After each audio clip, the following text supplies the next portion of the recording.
Coming up next, The Crunch with Cam Slater. Conversations with a side of controversy. Every Thursday from 4 p.m, right here on RCR, Reality Check Radio.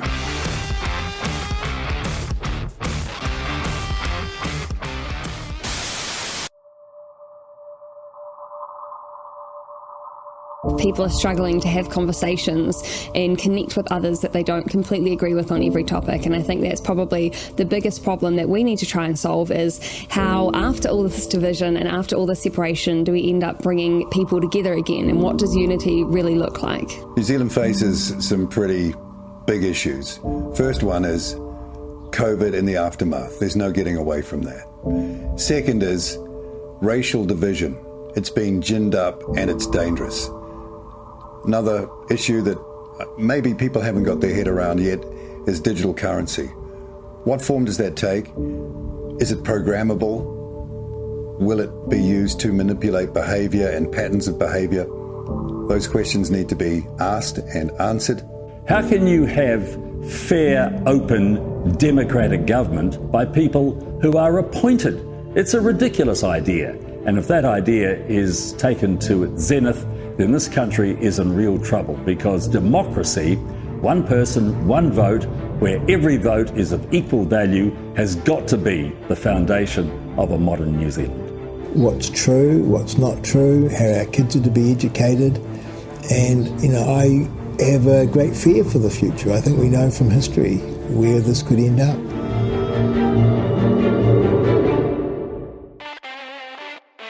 This is The Crunch with Cam Slater. Conversations with a side of controversy, right here on RCR.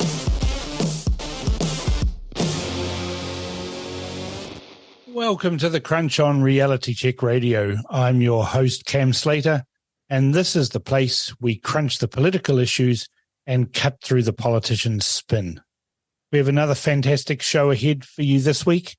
And my first guest this afternoon is Heka Robertson from Freedoms New Zealand, and we'll be discussing how he is changing men's lives with the Man Up program and what drives him to want to enter politics to make a real difference. And then we'll be talking with this week's political tragic, Chris Trotter, about his life in politics and what that means for him in this coming election. Now, Chris and I have had a long association with each other, talking across enemy lines and often meeting in the political no man's land. This promises to be a very interesting chat. And my final guest today is Tanya Ankovic, the New Zealand First candidate in Epsom electorate.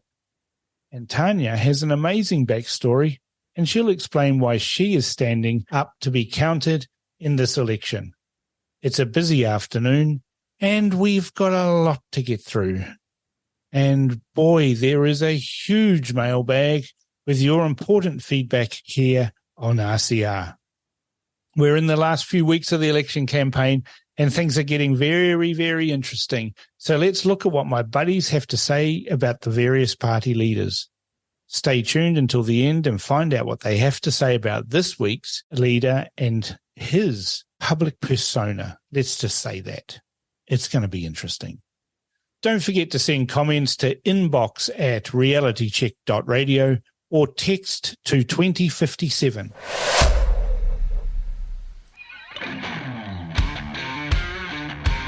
You're listening to The Crunch with Cam Slater, right here on RCR, Reality Check Radio.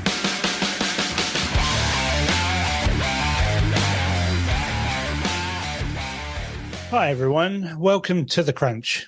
You may recall that just last week I shared my thoughts about the importance of open dialogue, understanding, and empathy. I spoke about the need for people to come together, engage in meaningful and courageous conversations, and work towards a more inclusive society. But here I am today, humbly admitting that I am not immune to making mistakes myself. You see, life has this uncanny way of presenting us with situations that truly test our ideals, and it happened to me. I found myself in a situation where I reacted poorly, despite my well-intentioned aspirations, and it made me pause and think, What would Jesus do? Even he, in moments of intense emotion, showed a side of himself that wasn't always calm and composed. Remember when he drove the moneylenders from the temple? He didn't ask nicely. He used stern words and overturned tables and caused a great ruckus. And it's a reminder that we're all human striving to be better each day. Now let's talk about something that's been buzzing lately. Have you noticed that some individuals within the freedom movement have adopted such stringent standards that they've inadvertently become hostile to anyone who doesn't fit their seemingly impossible criteria? It's unfortunate because this kind of exclusionary behavior is doing more harm than good. We must rise above this tendency to polarize and alienate. And speaking of polarization, this recent incident in my own life has shown me just how easy it is to fall into this trap. And it all started with a seemingly innocent photo, one where I was standing alongside Brian Tamaki. To me, it was just a snapshot of a moment when he supported the events that I was organizing by providing a venue that couldn't be cancelled. But some saw it as an endorsement of Brian Tamaki, which led to an onslaught of negativity on my social media pages. And these individuals, driven by a fervent purity and deep-rooted aversion to Brian Tamaki, flooded my page with insults, defamation, and slander. I struggle to understand how a simple photograph is some sort of endorsement. It's not. But I lost my temper. And I admit I reacted in a way that goes against the very principles I've been advocating for. And for that, I wholeheartedly apologize. It's essential for all of us, myself included, to remember that growth comes from acknowledging our mistakes and learning from them. But let's not lose sight of the bigger picture here. We all need to strive to be better than we were yesterday. We must learn to approach disagreements with grace and open-mindedness. We must reject the allure of polarization and exclusion because it only breeds further division. And we've had enough division in this country for a lifetime. So as I reflect on my own misstep, I challenge those who indulged in vitriol and hostility to consider their actions too. And just as I'm taking responsibility for my outburst, will they consider doing the same? Let's rise above the noise. Let's learn from our mistakes. And let's foster an environment where dialogue and understanding thrives. After all, isn't that the kind of the world we all want to live in? Thank you for tuning in today. And remember, we're all in this journey of growth and self-improvement together. Let's make it count. Heka Robertson is a former civil servant. He's been in the bowels of the bureaucracy, but left all that behind to become a pastor at Destiny Church. I met him at Avi Yemeni's book launch in Wellington and was intrigued by his story. So with me today from Wellington is Heka Robertson, and we're going to explore what drives him to make a real difference. Welcome to The Crunch.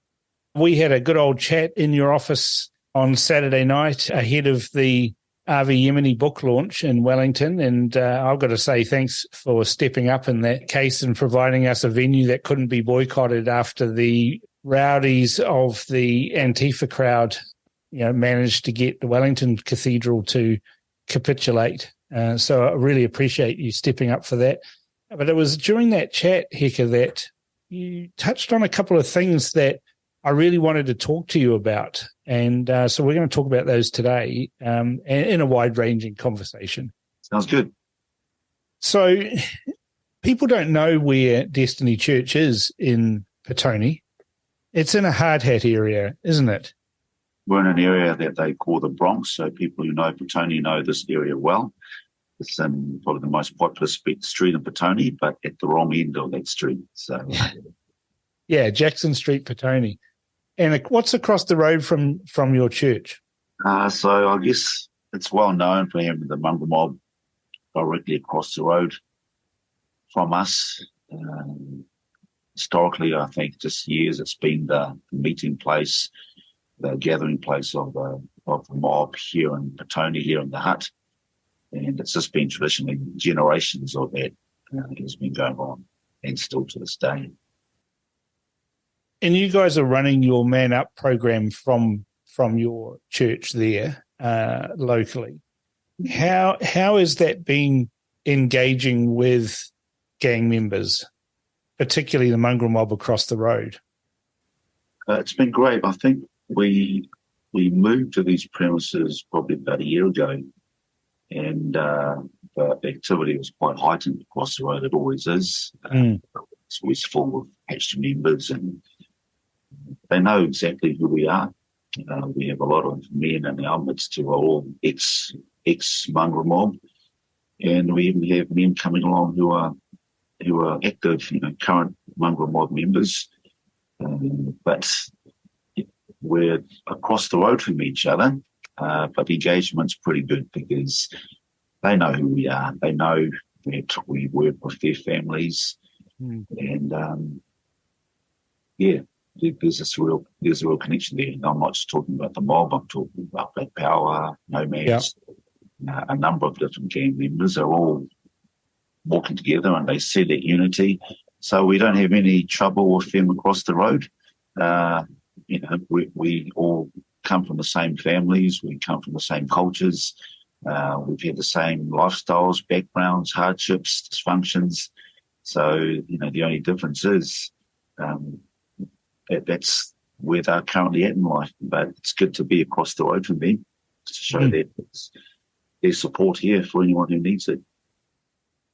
So have you found that being across the road has given these, particularly the mongrel mob members, a pathway for them to seek alternatives to a criminal lifestyle just simply by starting that process by crossing the road?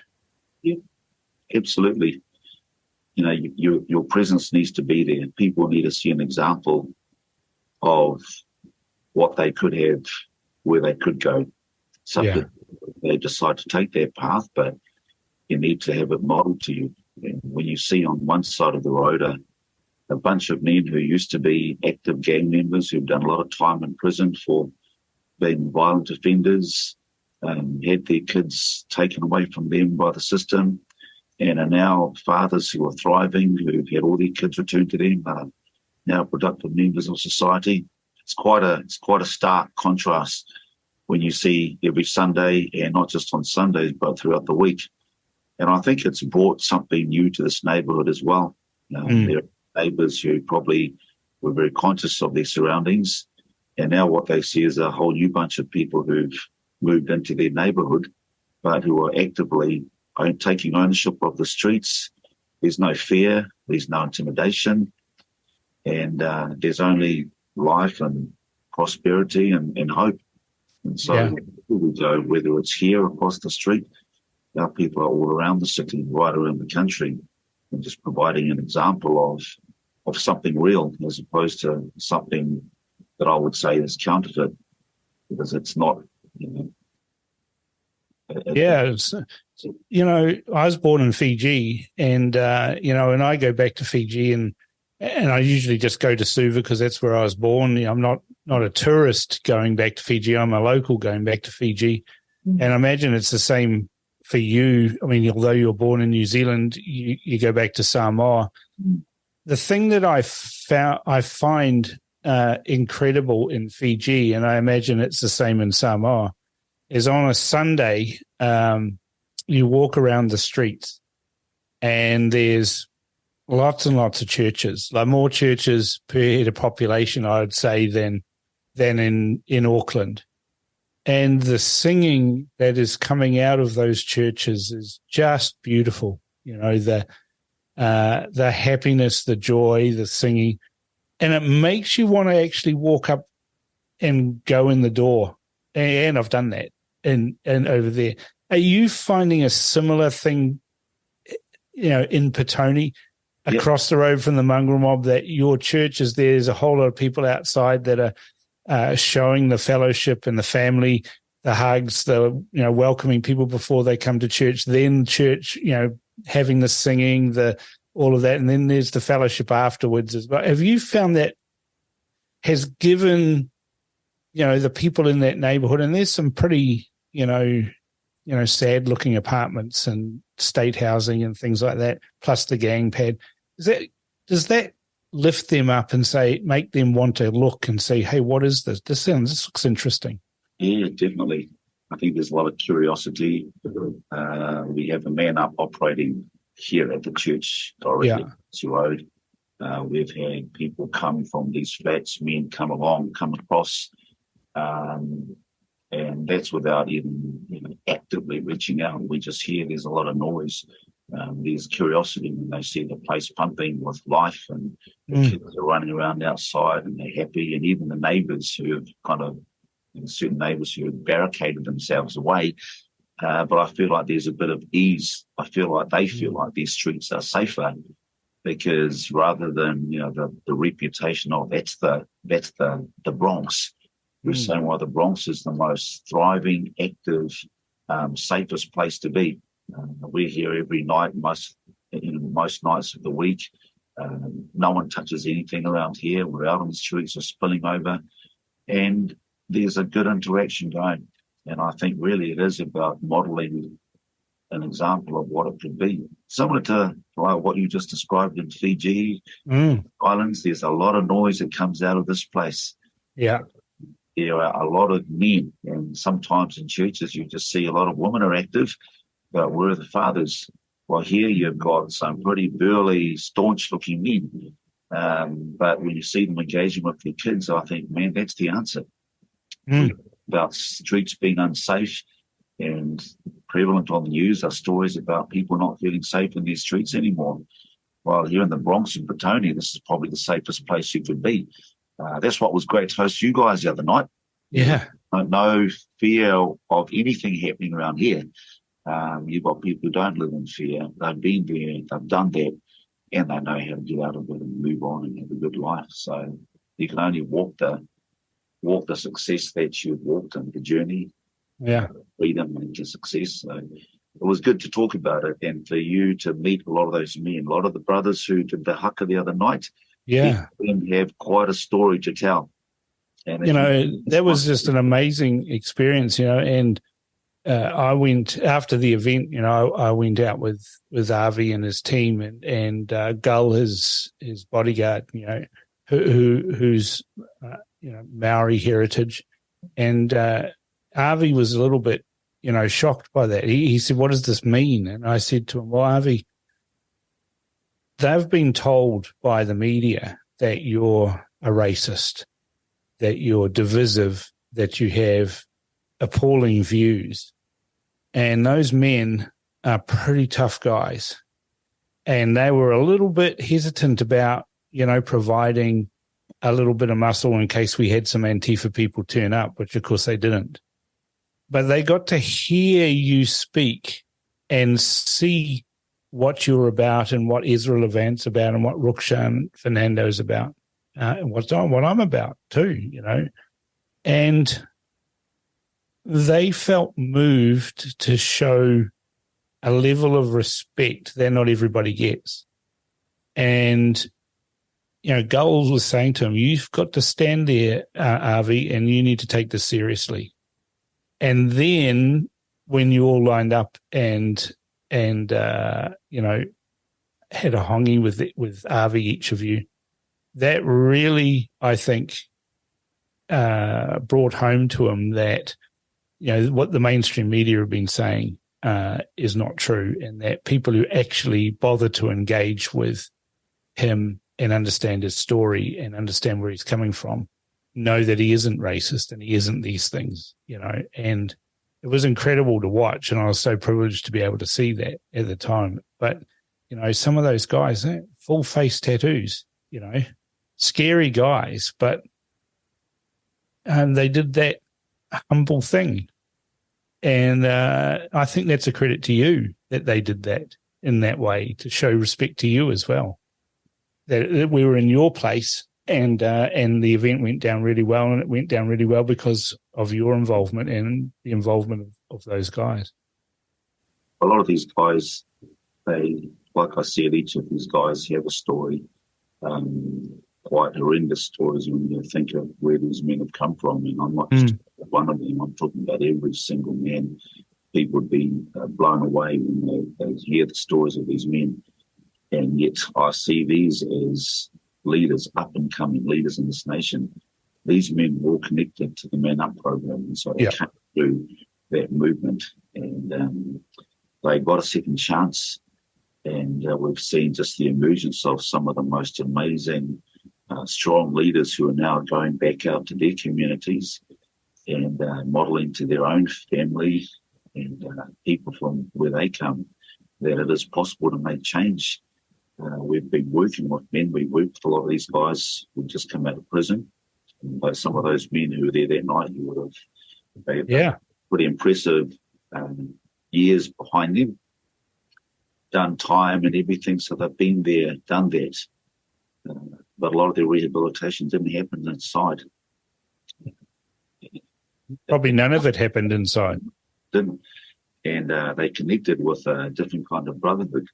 It gave them purpose, got to the root cause of why they were offending and what their past was. And, I guess they realised that you don't have to be a gang member to be a broken man. I've met some of the most broken men in my 20 years working for government, some of the most dysfunctional men, and we didn't wear patches, but, we hid behind suits and ties. And yet they were probably more broken than most people. And the sad thing is, a lot of these broken men are there making decisions, trying to fix other men in the country. But the men that you saw that night were an example of what we're doing with men right throughout the country. What you witnessed there on that night, I know you had an amazing night with Brian Tamaki up in Auckland. That's where this was all birthed from, and just a vision that he had to see broken men come to a point of healing so that we could heal our nation. And we know most of the issues we're facing in this nation is broken men. Policies, research, degrees can't heal that. And it's only men who can work together with men. And so it's an amazing program. It's the foundation of it. And it's what you witnessed on that night is replicated right throughout the country. It's pretty active in a number of cities throughout Australia as well. Yeah. So we absolutely believe that this is the way to go if we're serious about transforming our nation, that term that we love to use in government. Yeah, transformation. So how does the pathway work? Let's say a gang member, mongrel mob gang member, looks out the window, sees that church is operating, hears some music, looks around, sees that everyone's pretty bored, there's nothing much happening. He strolls across the road in his patch, opens the door. What happens next? Welcomed in, just like you'd be welcome into any family. We had one last week. It's been coming for the last couple of weeks. Active member, connected to us, still an active member of the gangs, but it just keeps coming back because he knows and he sees modelled to him something that is better. And, I just know that he keeps on getting drawn to it. We hear leaders of parties talking about, this is our policy for gangs. We're going to ban patches and ban all these things. But we're saying, hey, we've had gang members right throughout the country who didn't have to have a patch ban put on them. They've all voluntarily surrendered their patches and have decided that there's something better for me. And when they have that kind of motivation, when they see an example of how every gang member wants their families to prosper, they want their kids to do well and they want something better for themselves. And so when you just model that with true authenticity, no judgment, no coercion or anything like that, we've had more of an influx of gang members come through and just see a place of acceptance. And even if you were there on Sunday, you would have seen another one come in on Sunday, all patched up, but yet felt surrounded by something that was true and authentic. And I just know it's only a matter of time. We're not telling people to change the way you look, change the way you dress. We're just saying, hey, come in amongst it. Come as you are. Information for yourself. And I've loved, along with the rest of our men, being able to journey with individuals who've come to us and said, listen, I want to leave. And we've encouraged them just to be bold and strong and authentic about their motivation for moving on. And most times it's been well received by the gangs. Is there a process that they go through to come to a point where they make a decision to not only bring the message of Jesus Christ into their life, but also to abandon the gang lifestyle and drop their patch? It's about an internal change, and the program, the Man Up program, it's a 10-week program. It's not about behavioural modification. It's about getting to the root cause of these issues and really peeling away the layers. And so when they're going through the program, they get to the root cause. We talk about each week we go through some of the key things that they'll struggle with, perversion, jealousy, probably one of the biggest demons facing men today. Heaviness, suicide. We tackle the issues that New Zealand men are renowned around the world for. Some of our domestic violence stats are the worst in the developed world. Suicide, the same. So we talk about that, but really you're unlocking and you're peeling away layers of some of the trauma that these men went through as young boys that they've grown up with that hasn't been resolved. And then they end up taking this trauma, this unresolved trauma, rejection, you name it, they take it into their relationships, they take it into their marriages. They're still hurt, but you know how the saying goes, hurt people hurt people.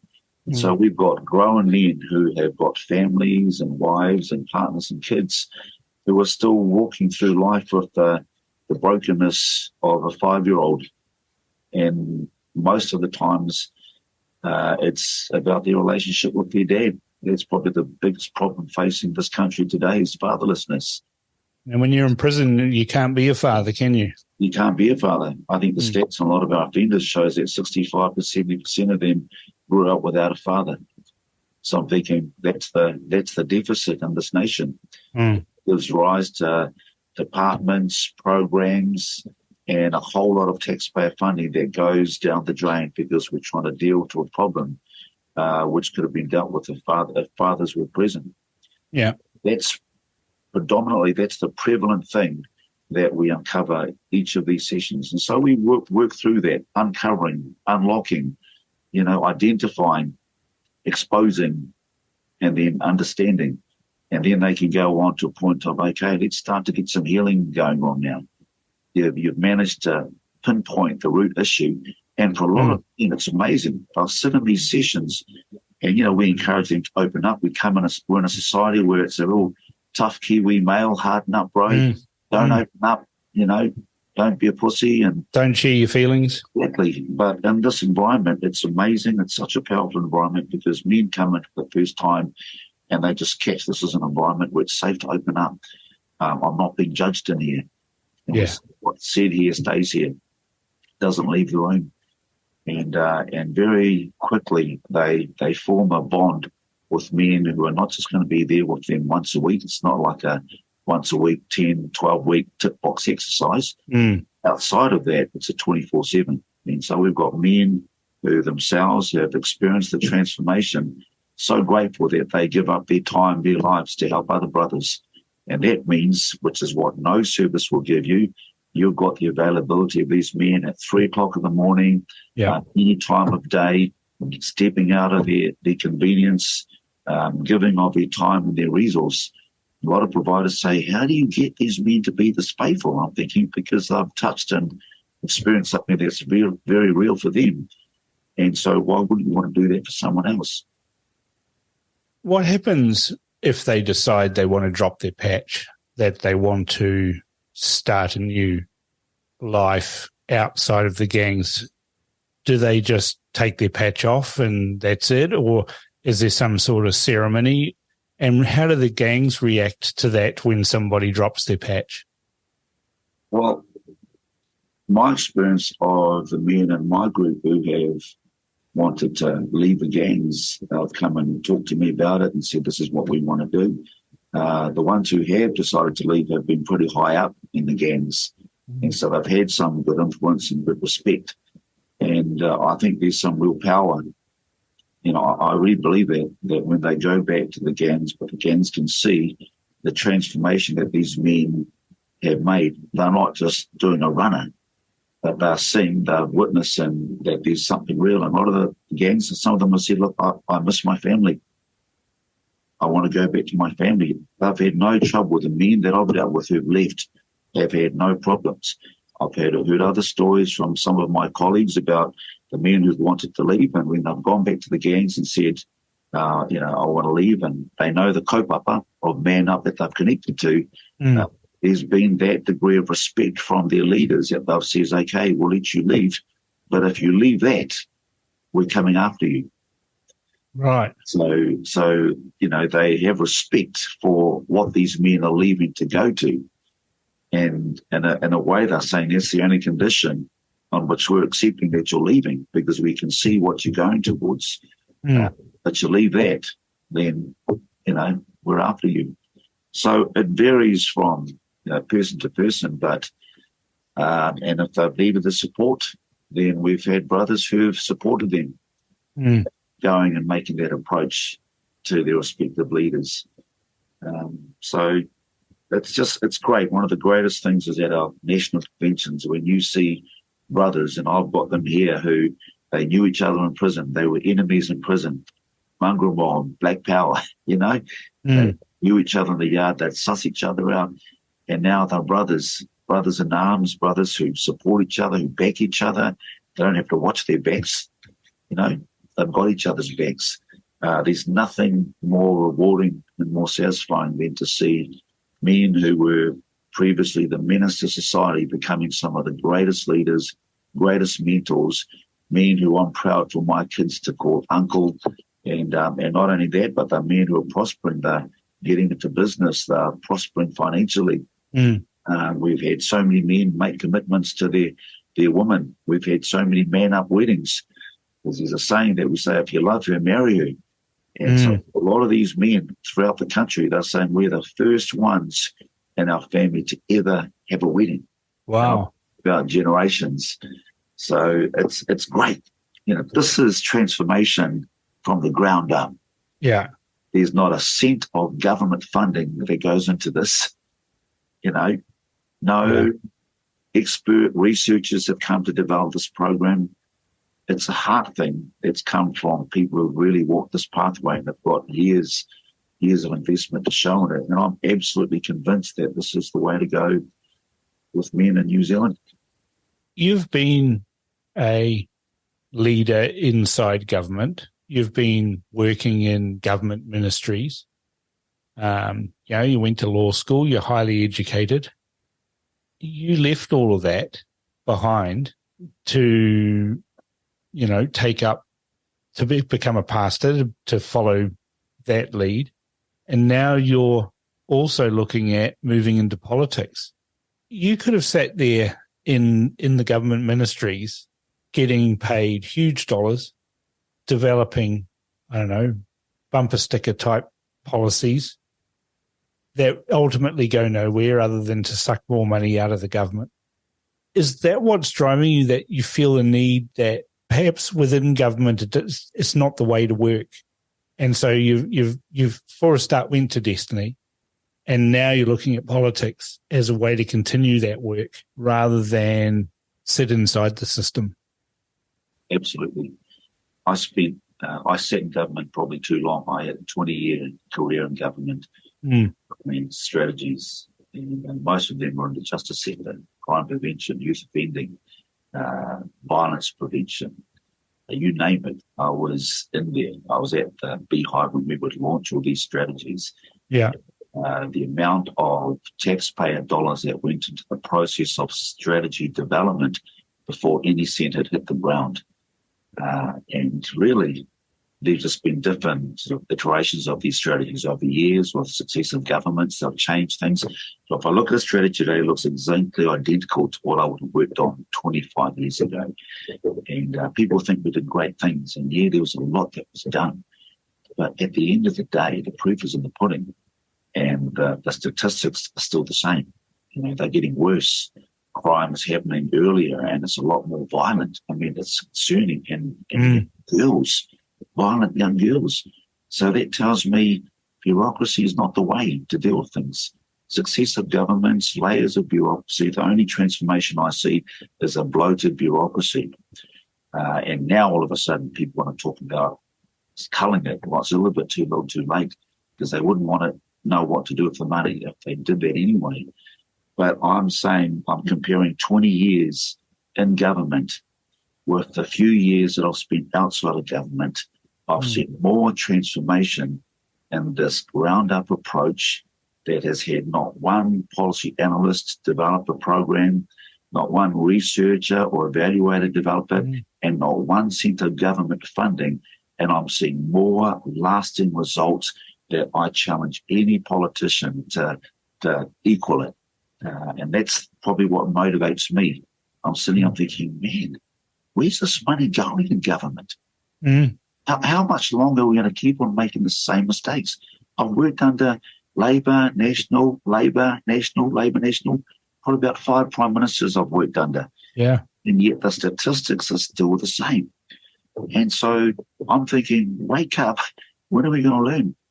And 5 years ago, we stood on the steps of Parliament.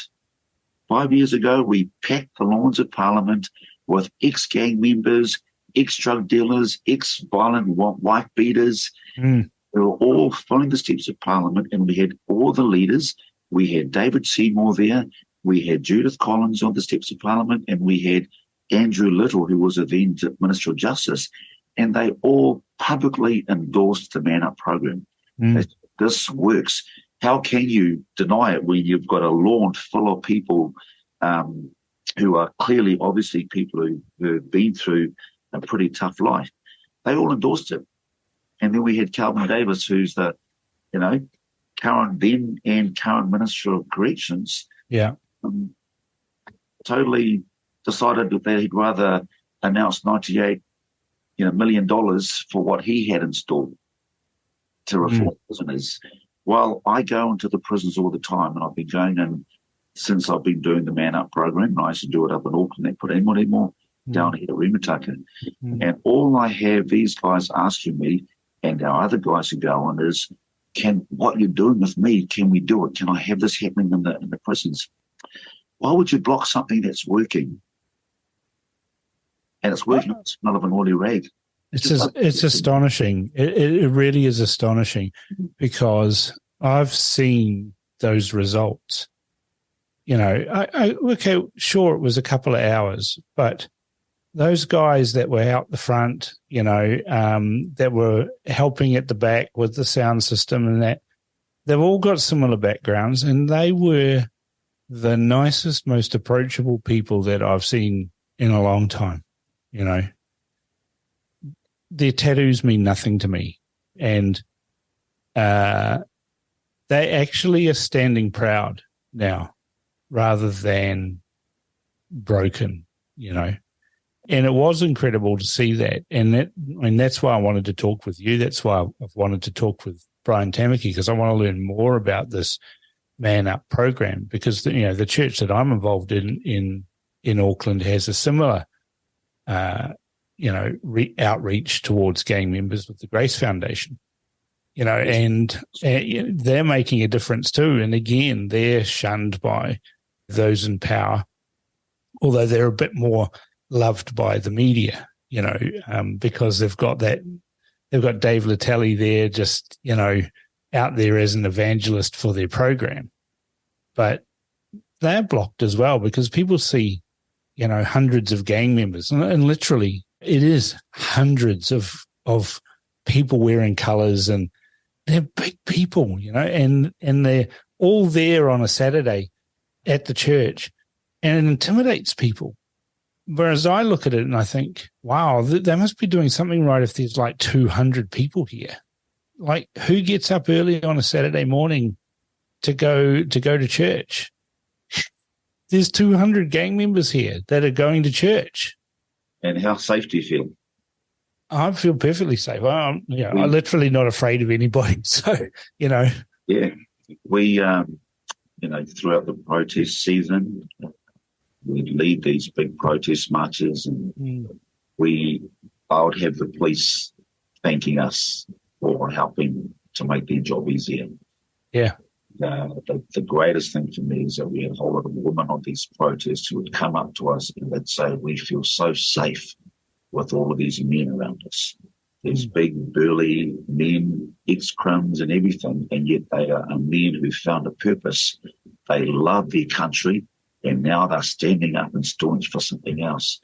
And so when you ask me about, leaving government and coming out here and being in the church and then suddenly taking this direction of getting involved in politics, it's because I see that the problem isn't in the shortage of programs or solutions. The problem is the politicians. At the end of the day, the problem is red, blue successive governments are not listening to the people. We've been a part of that. That's why it was a pleasure to help you guys on Saturday night, because we understand cancel culture. We understand when politicians stop listening that you need to do things differently just to catch their attention. You'll see one of our candidates in Auckland, popped his head over the fence halfway through the beginning of Chris Luxon's press conference, but we got to get your attention. Look at what's happening. Do you really care about this country? And so that's why it's about you've got to put something a stake in the ground. Kiwis want to be safe. Successive governments have got it wrong, and so we're saying, how do you put what you've done that works into a strategy? We're talking law and order. We've developed under Freedoms New Zealand an amazing law and order strategy. And under the strategy, we've targeted these key areas. We talk about homicides, domestic violence, ram raids, and gangs. And we're going to flip the script on this. And we can make bold statements. Politicians do it all the time, particularly around election time. But we're doing them not based on wishful thinking or things that we think we can do. But we're saying we're doing them because we're making these statements because we're already seeing the results right now, doing them. And so we've set some bold targets for the first 180 days. And we say, hey, we can reduce ram raids, homicides, domestic violence, gang numbers to what they were pre-Labor government. Yeah. So, if you really want to take a chance on something that's going to bring some transformation, not only will you feel safer in your streets, but imagine the change in the nation when a man who was good for nothing, didn't back himself, and only just inflicted... Took from society instead of gave to society. And now we've turned them into men who are going to add to the economy, who are going to raise good kids. They're going to break generational dysfunction better than any politician, than any policy analyst or research you could do. There's something true and authentic about that. And we want to raise that caliber of men in this nation again. And we already see them there. This is happening, on a volunteer basis. Imagine if government decided to invest taxpayer money in something that is authentic, that works. You had a couple of hours with us on Saturday, sorry, but it left an impact. Oh, it did. And it really did. And, it left an impact on Ezra Levant. He spent a considerable amount of time before the show got going talking to you about this, and it really impressed him. I was privileged to be, staying with those guys, at the accommodation that we had, and I got to hear what they were talking about, and they were seriously impressed about that, and it really made an impact on them to understand how you're breaking the cycle of violence. But, you've been talking about how the politicians haven't been listening. You've been talking about how the bureaucrats haven't been listening. Aren't you running a risk by standing for Parliament that you could, in fact, become a politician? And how are you going to guard against being one of those unlistening politicians that we've had thousands of people stand for Parliament. They say they're going to do all of these things, and when they get in there and they get hold of the metaphorical levers of power, literally do nothing. What are you going to do to guard against that should you become an MP and a politician? Well, straight up front, we've held ourselves accountable beforehand. We're saying, you hold us accountable. You hold us accountable. This is what we say we can do. And we can't do a worse job than what's been done over successive governments over many, many years. We can't do any worse than the 88-year blue and red coalition of Labour and National. And I know that Kiwis are serious. We're not just talking about law and order and crime. We're talking about economic prosperity. Because when you fix the man, you're fixing the families. You're getting rid of broken families. You're getting rid of homelessness. You're getting rid of, mental health, all these areas. You're dealing to so many sectors of society that are draining our economy. And so for us, it's about, we're saying, hey, keep us accountable. How many politicians have been accountable? There should be a job description and a performance appraisal that you're out if you haven't delivered. How many promises and things have not been delivered by this government and by the previous one? And so I guess, I've spent too long knowing what the sound of broken promises leaves a bitter taste in my mouth. And, I don't want to be a part of something like that. And I think it's something that is so authentic about what I'm saying. You can't unsee or unexperience what transformation that I've seen in the last few years. There's something real. We need a new type of politician. And you'll see the type of men and women who are standing are not seasoned politicians. No. I'm a seasoned bureaucrat. So I've got to get some soap to wash that off me, because it's like I'm so used to conforming to a bureaucratic way of thinking and conforming. Yeah. Really what we need is disruption to that monotonous, compliant process that has kept us doing the same thing and getting the same results, and the whole country is becoming anesthetized to that. We need to break something open. It takes something pretty radical to shock and to jolt people out of what's the same old. Let's really make a change. I had a lady come into the launch of my campaign the other week, and she said, I'm a hardcore Labour supporter. And so I'm coming here because I just want people to vote Labour, because the last thing I want is a national government. I said, well, that's you and all your lot, but there's another lot who absolutely don't want another Labour government, Why does it have to be this or that?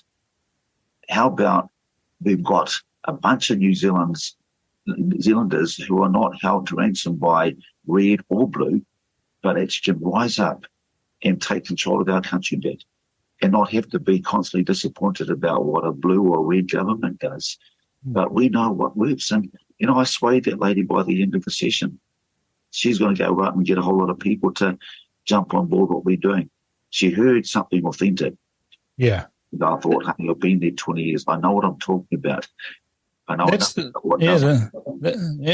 key thing in politics. And it's what I say to politicians when I'm training them or when I'm discussing things with them. And this is the thing that I think is Christopher Luxon's problem, is that he's got some wonderful things that he's saying, but it doesn't sound authentic.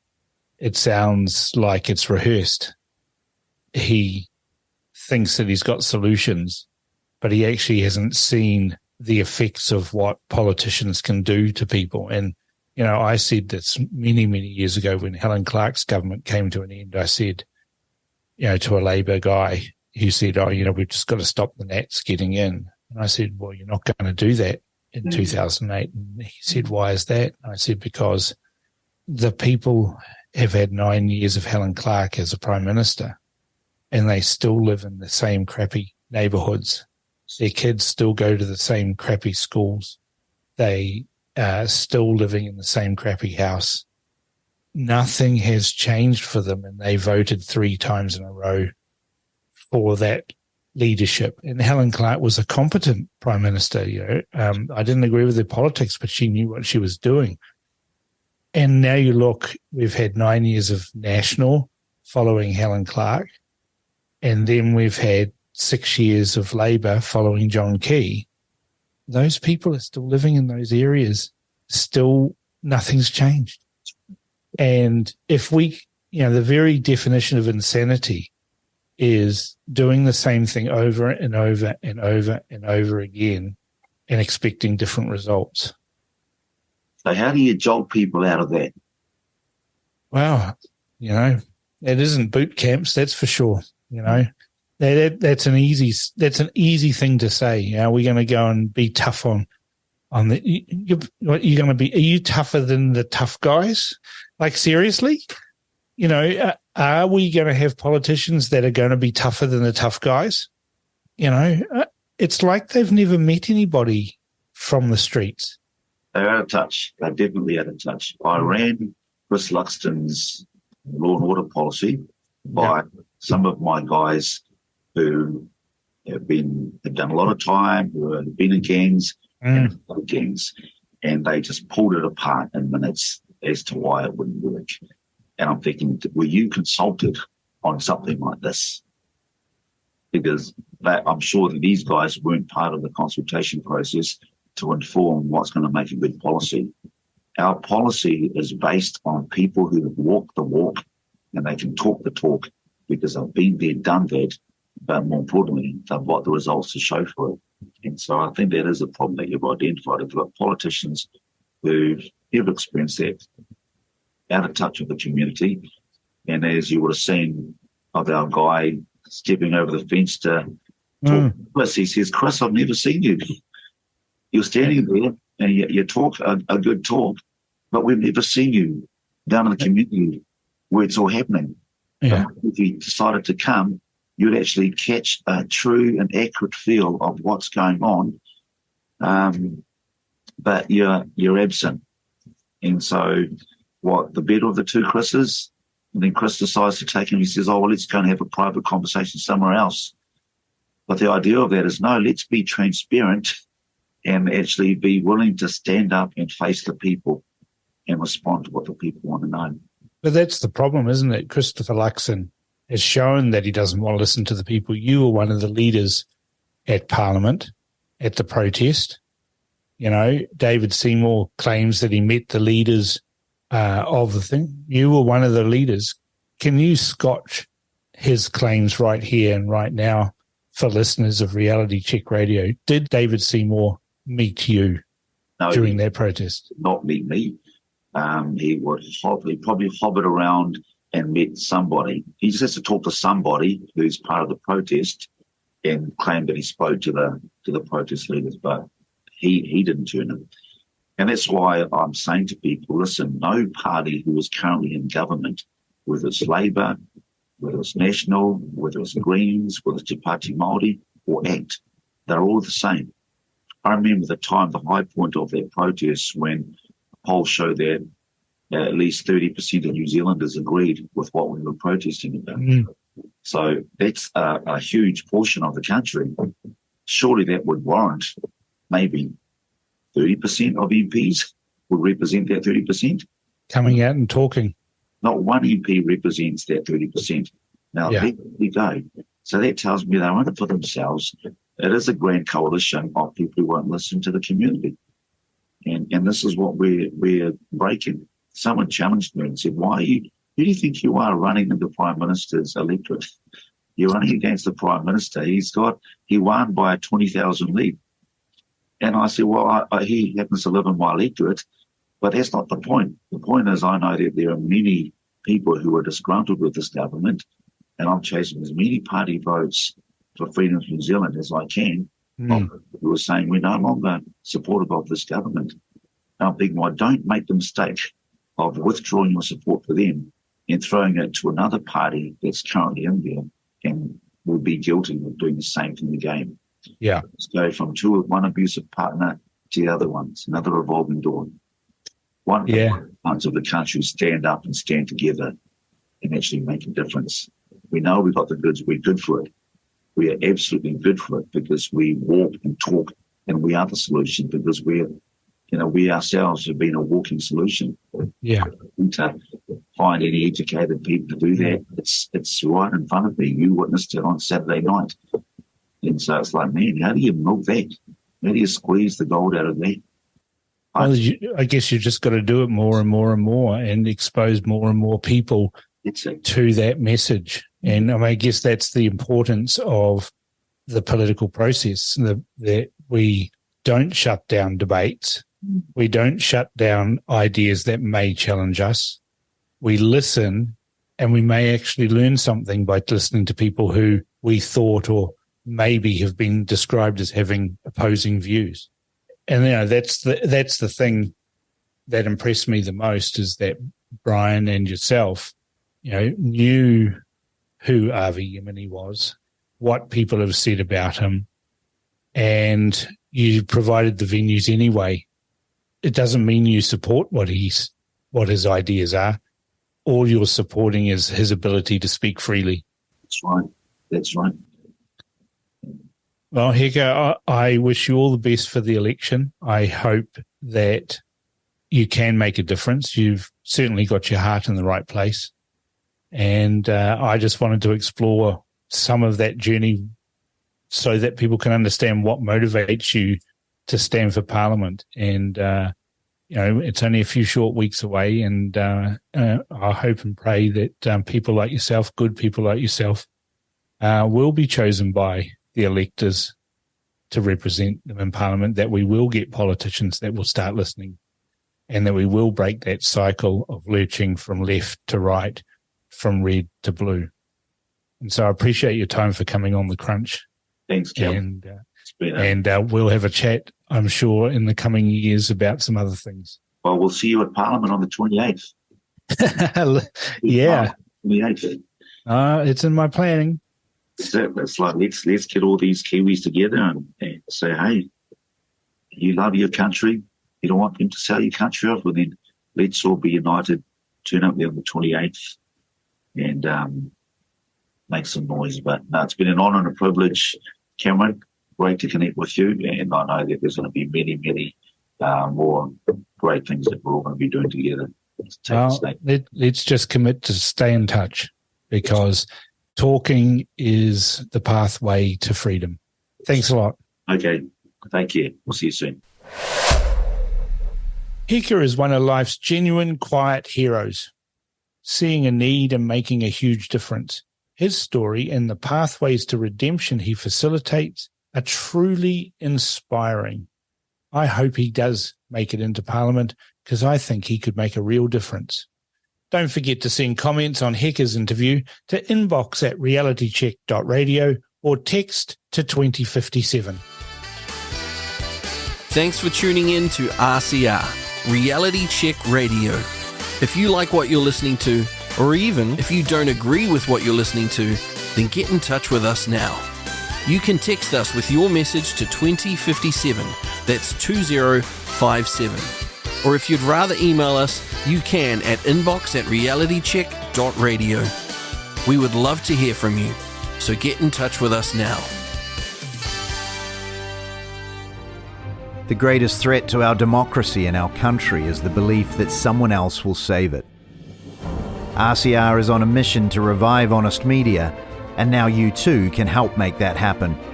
Introducing the Foundation Members Club, the easiest way to support RCR and be rewarded for doing so. Receive exclusive benefits only for members, including your very own backstage pass to join the hosts for interactive behind-the-scenes discussions. And also our all-new daily curated news summary, RCR Bites, delivered to your email inbox every morning, keeping you on the pulse of the news that matters in just a few minutes per day. To find out more, visit realitycheck.radio/members and see how you too can join the mission that's making a difference. This is The Crunch with Cam Slater.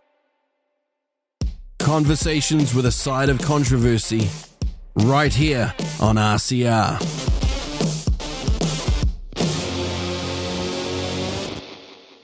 Chris Trotter is a living legend and a doyen of the left, and someone that I have enormous respect for. even though we don't agree on most things politically. But in the last few years, these events have made for strange bedfellows in politics, and so Chris and I are going to have a little chat about politics and where we're heading in this year's election. He is this week's political tragic. Welcome to the Crunch, Chris. How are you? I'm very well, thank you for having me, Cam. But some people who are not up with the play on politics, who listen to the show, think that calling people like yourself and myself and other guests that are in my political tragics segment is derogatory or demeaning. But you don't take it that way, do you? No, not at all. I understand completely. You're talking to people for whom politics is, if not an obsession, then certainly something that takes up a great deal of their waking moments and a great deal of their mental energy. And some would say that life is simply too short for so much time to be devoted to such a vexing subject. Hence the expression tragic, or tragics, plural. Yeah. So I look on politics in, like, New Zealand, we don't have a lot of heroes. We've got rugby players and cricket players and netball players. Most of our heroes are sports people. And we don't have a royal family because they're so far away, right? And a Republican like you doesn't have them as heroes anyway. I'm a very bad Republican these days, I have to say. Queen Elizabeth reigned so long that she undermined my Republican values to an alarming extent. Although I have to say, Cam, that King Charles is quite rapidly rebuilding them, but that's possibly another discussion. Well, luckily he'll be a short-lived monarch, hopefully. But he certainly won't reign as long as his mum. No, but the point is that we don't have too many heroes or celebrities in New Zealand. The TV celebrities are neither here nor there. And the reality is in New Zealand is that politicians are our celebrities. They fill the front page of every newspaper, for those who still buy newspapers. And they lead the first 10 minutes of the news is always filled with politicians. And that's not just an election, in the election cycle, it's also outside of the election cycle. So they're kind of what I see to be our celebrities. And so we're really just celebrity observers, people like you and me. Yeah, I mean, there's a lot of truth in that. It's very difficult to argue that they're not in our faces all the time. Not being a sportsman or much interested in sporting matters, I guess my heroes have tended to be, New Zealand heroes anyway, have tended to be politicians, the heroic or anti-heroic politicians of our history, and for me, artists and poets and novelists are heroes too. I mean, the poet that I love the most and quote very frequently is James K. Baxter, who I just think is a national taonga. And they tend to be my heroes. But that's probably because I'm a fat, lazy bastard who never really enjoyed getting all muddy out on a field on a Saturday morning. So there. You should have taken up shooting. It's far more refined, Chris. Well, at school, I did enjoy archery. I mean, I think I was about the only person, so I got to pick the best of the three longbows and was out there with a big straw target. I was never particularly good. You've got to be really strong and have a very steady hand. You've got to start young, you're a great history buff. I mean, it's why I love reading your columns, because you've got so much history in them, and that is sadly lacking with the children that are sitting in the press gallery these days, with the exception, of course, of Barry Soper and Audrey Young. But all the rest of them don't seem to have any sort of understanding of the dark days of Muldoon or even before that, whereas you and I do. Yeah, it's interesting. I simply don't understand how you can write about or think clearly about politics if you don't have a reasonably good grasp on history, certainly modern history, but also the history that has, propelled our particular culture forward for so very long. And if you don't get that, if you don't understand that, I just don't see how you can write sensibly about politics. But there we are. I have to say I agree with you. There is a tremendous lack of historical awareness among a great many journalists. And those that do mention history do so from this weird, what I call Bridgerton perspective, where you dress people up, but you make sure that the cast is suitably diverse, and that all the characters are in fact 21st century characters in fancy dress, and that's about it. I remember as a kid, watching the BBC series, the great BBC series, historical series like Elizabeth R. or The Six Wives of Henry VIII. Yeah. Just superb pieces of work. Not huge budget efforts as they would be today, but they were brilliant, A, because they had superb casts, and B, because the writers knew enough about history to actually inhabit the characters properly with the spirit of the ages in which they lived and acted. And so it was remarkable, not just because these were hugely dramatic events that they were portraying, but you were seeing people that were actually different from us, whose motivations were different from us. Or perhaps more truthful to say, whose obsessions were different from our own. I mean, it's very difficult, for example, for people today to understand the importance of religion. You and I are old enough, to remember when religion was still a big part of New Zealand life. When I was a kid, every Sunday, I was off to Sunday school, and in the little country village where I grew up, 200 or 300 people, would turn up from all over the surrounding countryside to the little Presbyterian church. And, it was full. And the collection plate was full, and we had a minister living in the manse next door. None of which is true now. I mean, I drive past Herbert north of Otago, or through it, blink and you miss Herbert. But I always try to stop if I've got time and kind of have a look at the school and the church. But the church has been deconsecrated now. It's an historical place. Most of the time it's shut up. But there was a time, when it was a really powerful institution in the local area, but across the country. I mean, there was a huge furore back in the 60s when Lloyd Gearing, who was the master of Knox College, which was, the place from which all the Presbyterian ministers were trained, dispatched. And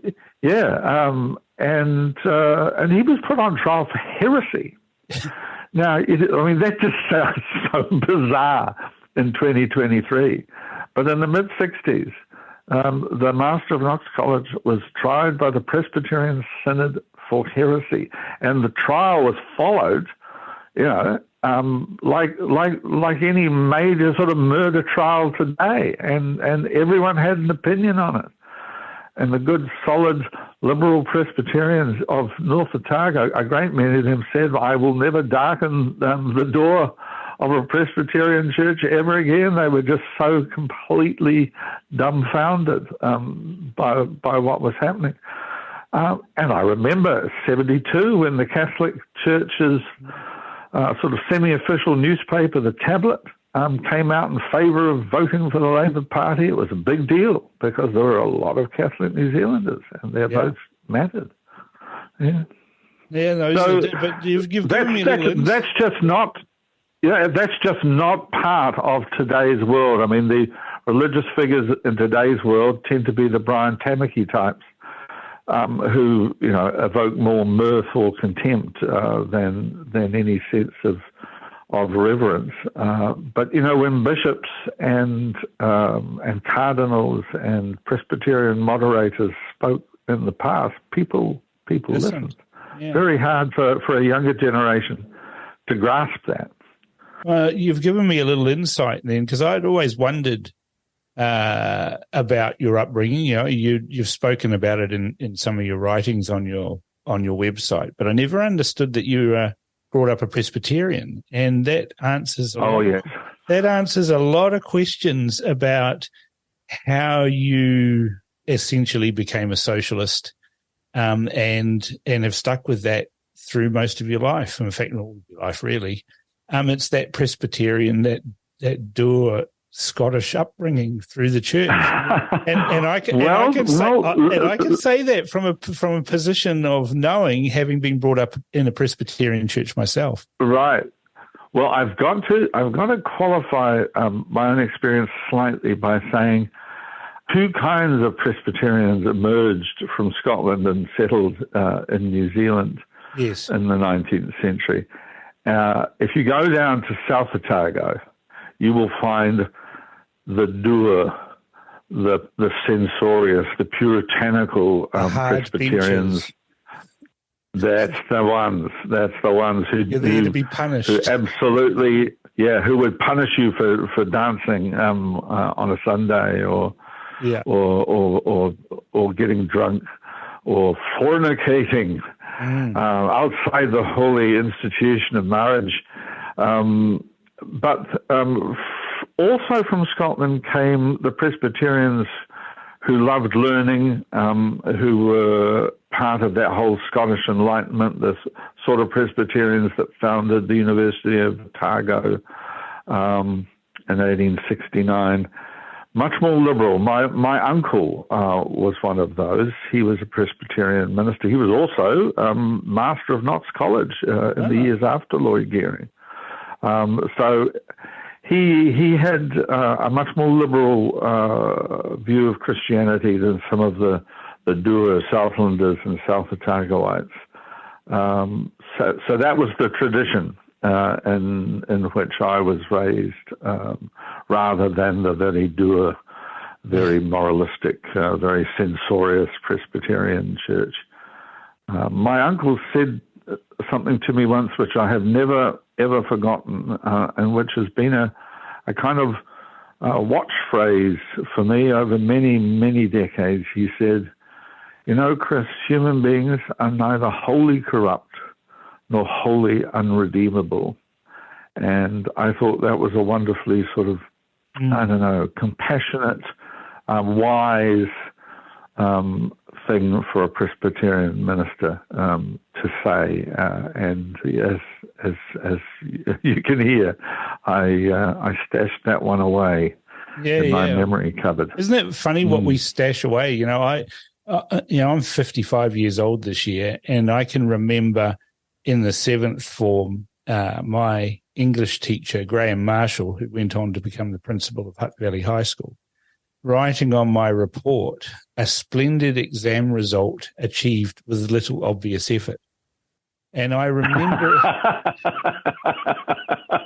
I used to get those too.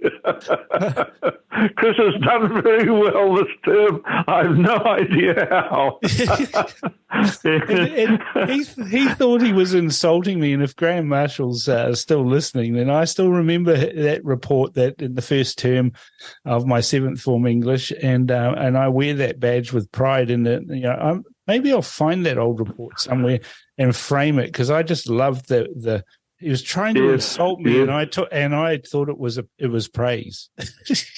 Oh no, it is.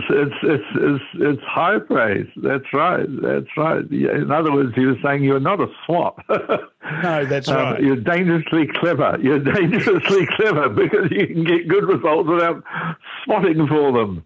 Yeah. Shocking, horrific. Yeah, shouldn't be allowed. It's the thing, though, isn't it? In politics, we kind of underestimate people. I can remember. You remember we used to do that TV show with Martin Bradbury, and he would just be raging with frustration because at some time within the show, when we were supposed to be opposing forces, right versus left, and he was sitting there. Damn Slater, he's always getting one over there. I'm going to get Chris Trotter on. He'll get Slater. And then sometime in the show, you'd go, well, I agree with Cam on that. And he would rage and spit. And so I kind of made it a little goal every time you and I were together. And I do this with everything now.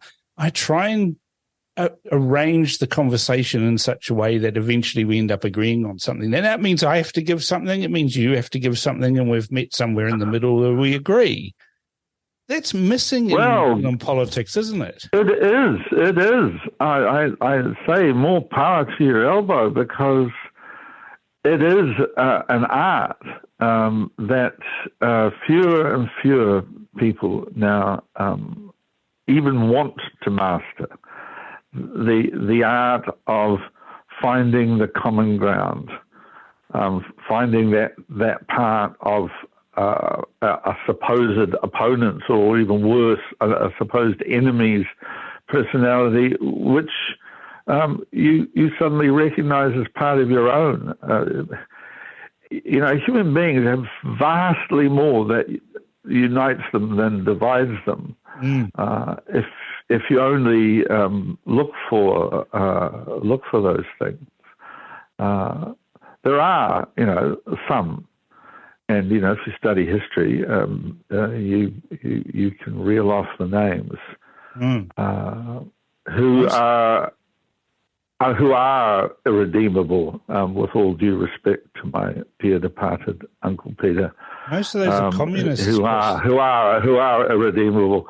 Well, most of them tend to be involved in the political life. Yeah. And the worst of them are the ones who, as Stalin once joked to his cronies, most of the problems we face are caused by people. Get rid of the people, get rid of the problem. That's exactly what he did. And in terrifyingly large numbers. You look at them, Pol Pot, Stalin, Adolf Hitler, Mussolini. They've all got, socialism or communism in their titles.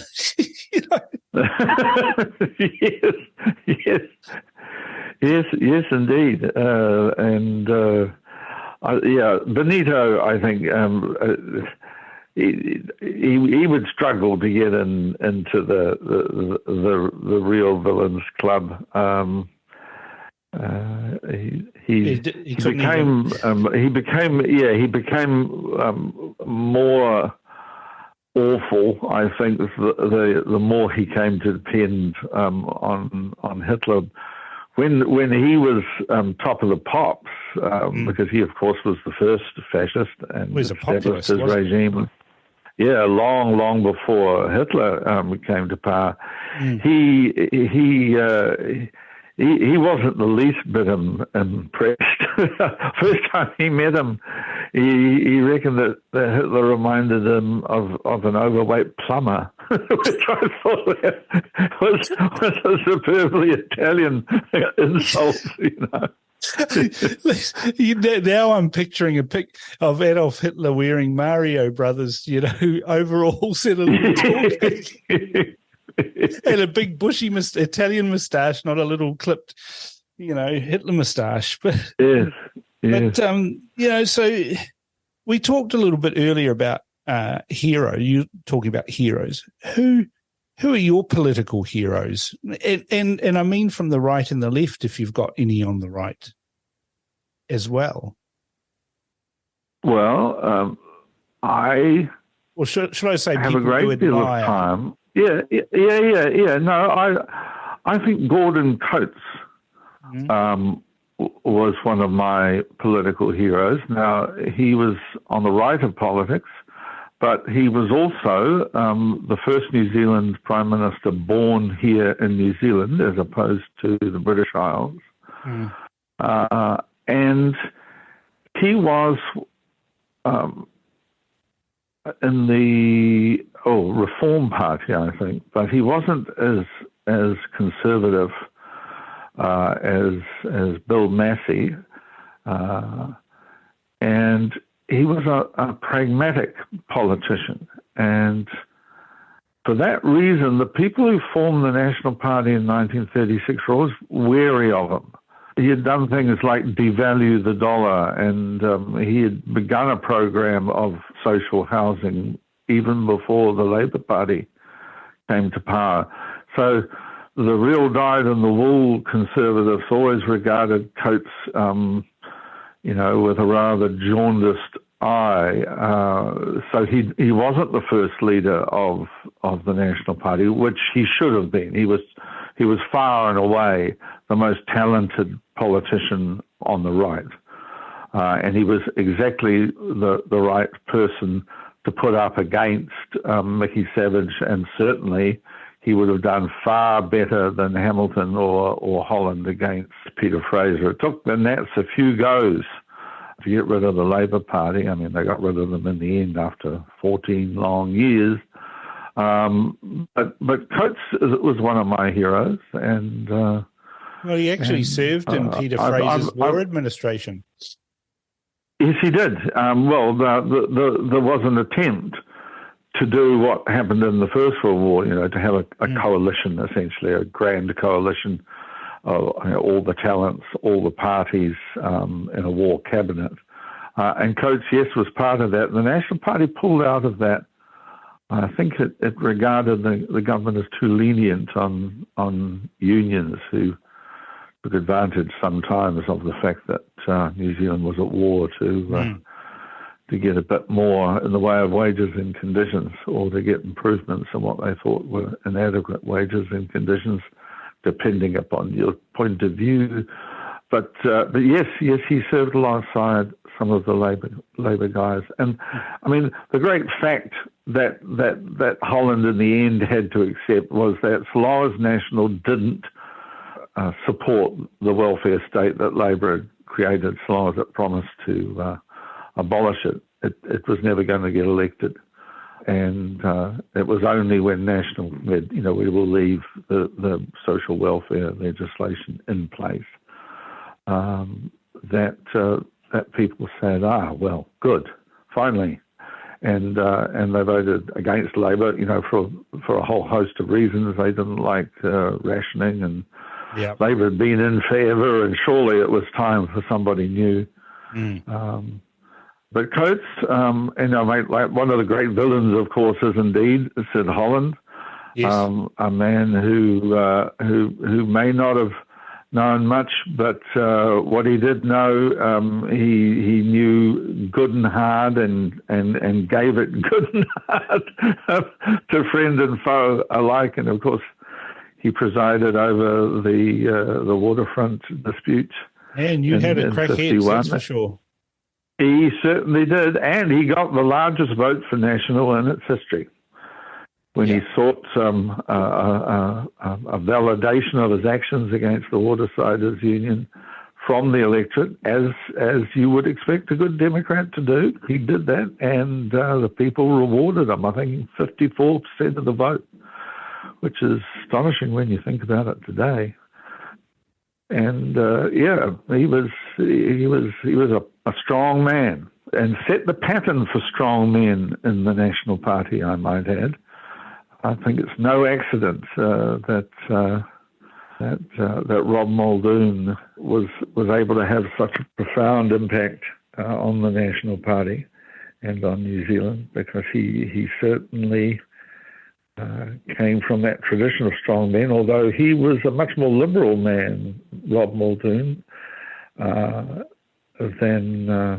than Holland.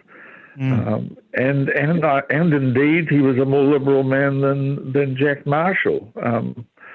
When the big conscience vote on capital punishment was held in the early 60s, Jack Marshall voted for hanging, and then Rob Muldoon voted against it. So just touching on Rob Muldoon, he was. I think you and I probably agree on the legacy of Rob Muldoon, in that his heart was in the right place, but he lacked the skills to deal with the crises that came before him as Prime Minister, particularly the oil shocks and inflation and all of those sorts of things. But some of the things that he did, or more appropriately, Bill Birch did, like the Think Big projects that were seeking to give us energy sustainability and energy security, were very forward-thinking. And all of the Greens... I couldn't agree more. In fact, I used to joke that, of course, it took Rob Muldoon to implement Bill Such's National Development Program. and would frequently say to my Labour comrades that Rob Muldoon is the best leader that Labour never had. But we do agree. He was a really astonishing politician, willing to take a stand and face down his liberal critics in Parliament and in the news media and in academia. And he had the wit, he had the brain power to do it, what's more. And few people these days have that kind of brain power, that ability to simply look, his critics in the eye and in many cases just take them apart, or just laugh at them. Yes, I mean that chuckle of his was deadly. And he had a great wit, a bit like Trump's wit. I mean, which is definitely there, but it's rather cruel. But the one I remember most is when he said he had seen the shivers running all over Bill Rawlings' body, looking for a spine to crawl up. And then which is a beauty, you've got to admit. And the other one that's famous is when people were saying, there's a lot of New Zealanders leaving Australia, a brain drain. He says, yes, but he commented that the average IQ in both countries was raised as a result of the immigration to Australia. That's right. In other words, we've got rid of all these thickos, and they've gone to Australia, but they're thicker than we are. That's right. Yeah, it was. I mean, that's a double-barreled insult. That's quite a blast. Helen Clark. He was. She didn't have that kind of wit. No, but she could at least she had a very dry sense of humor, Helen.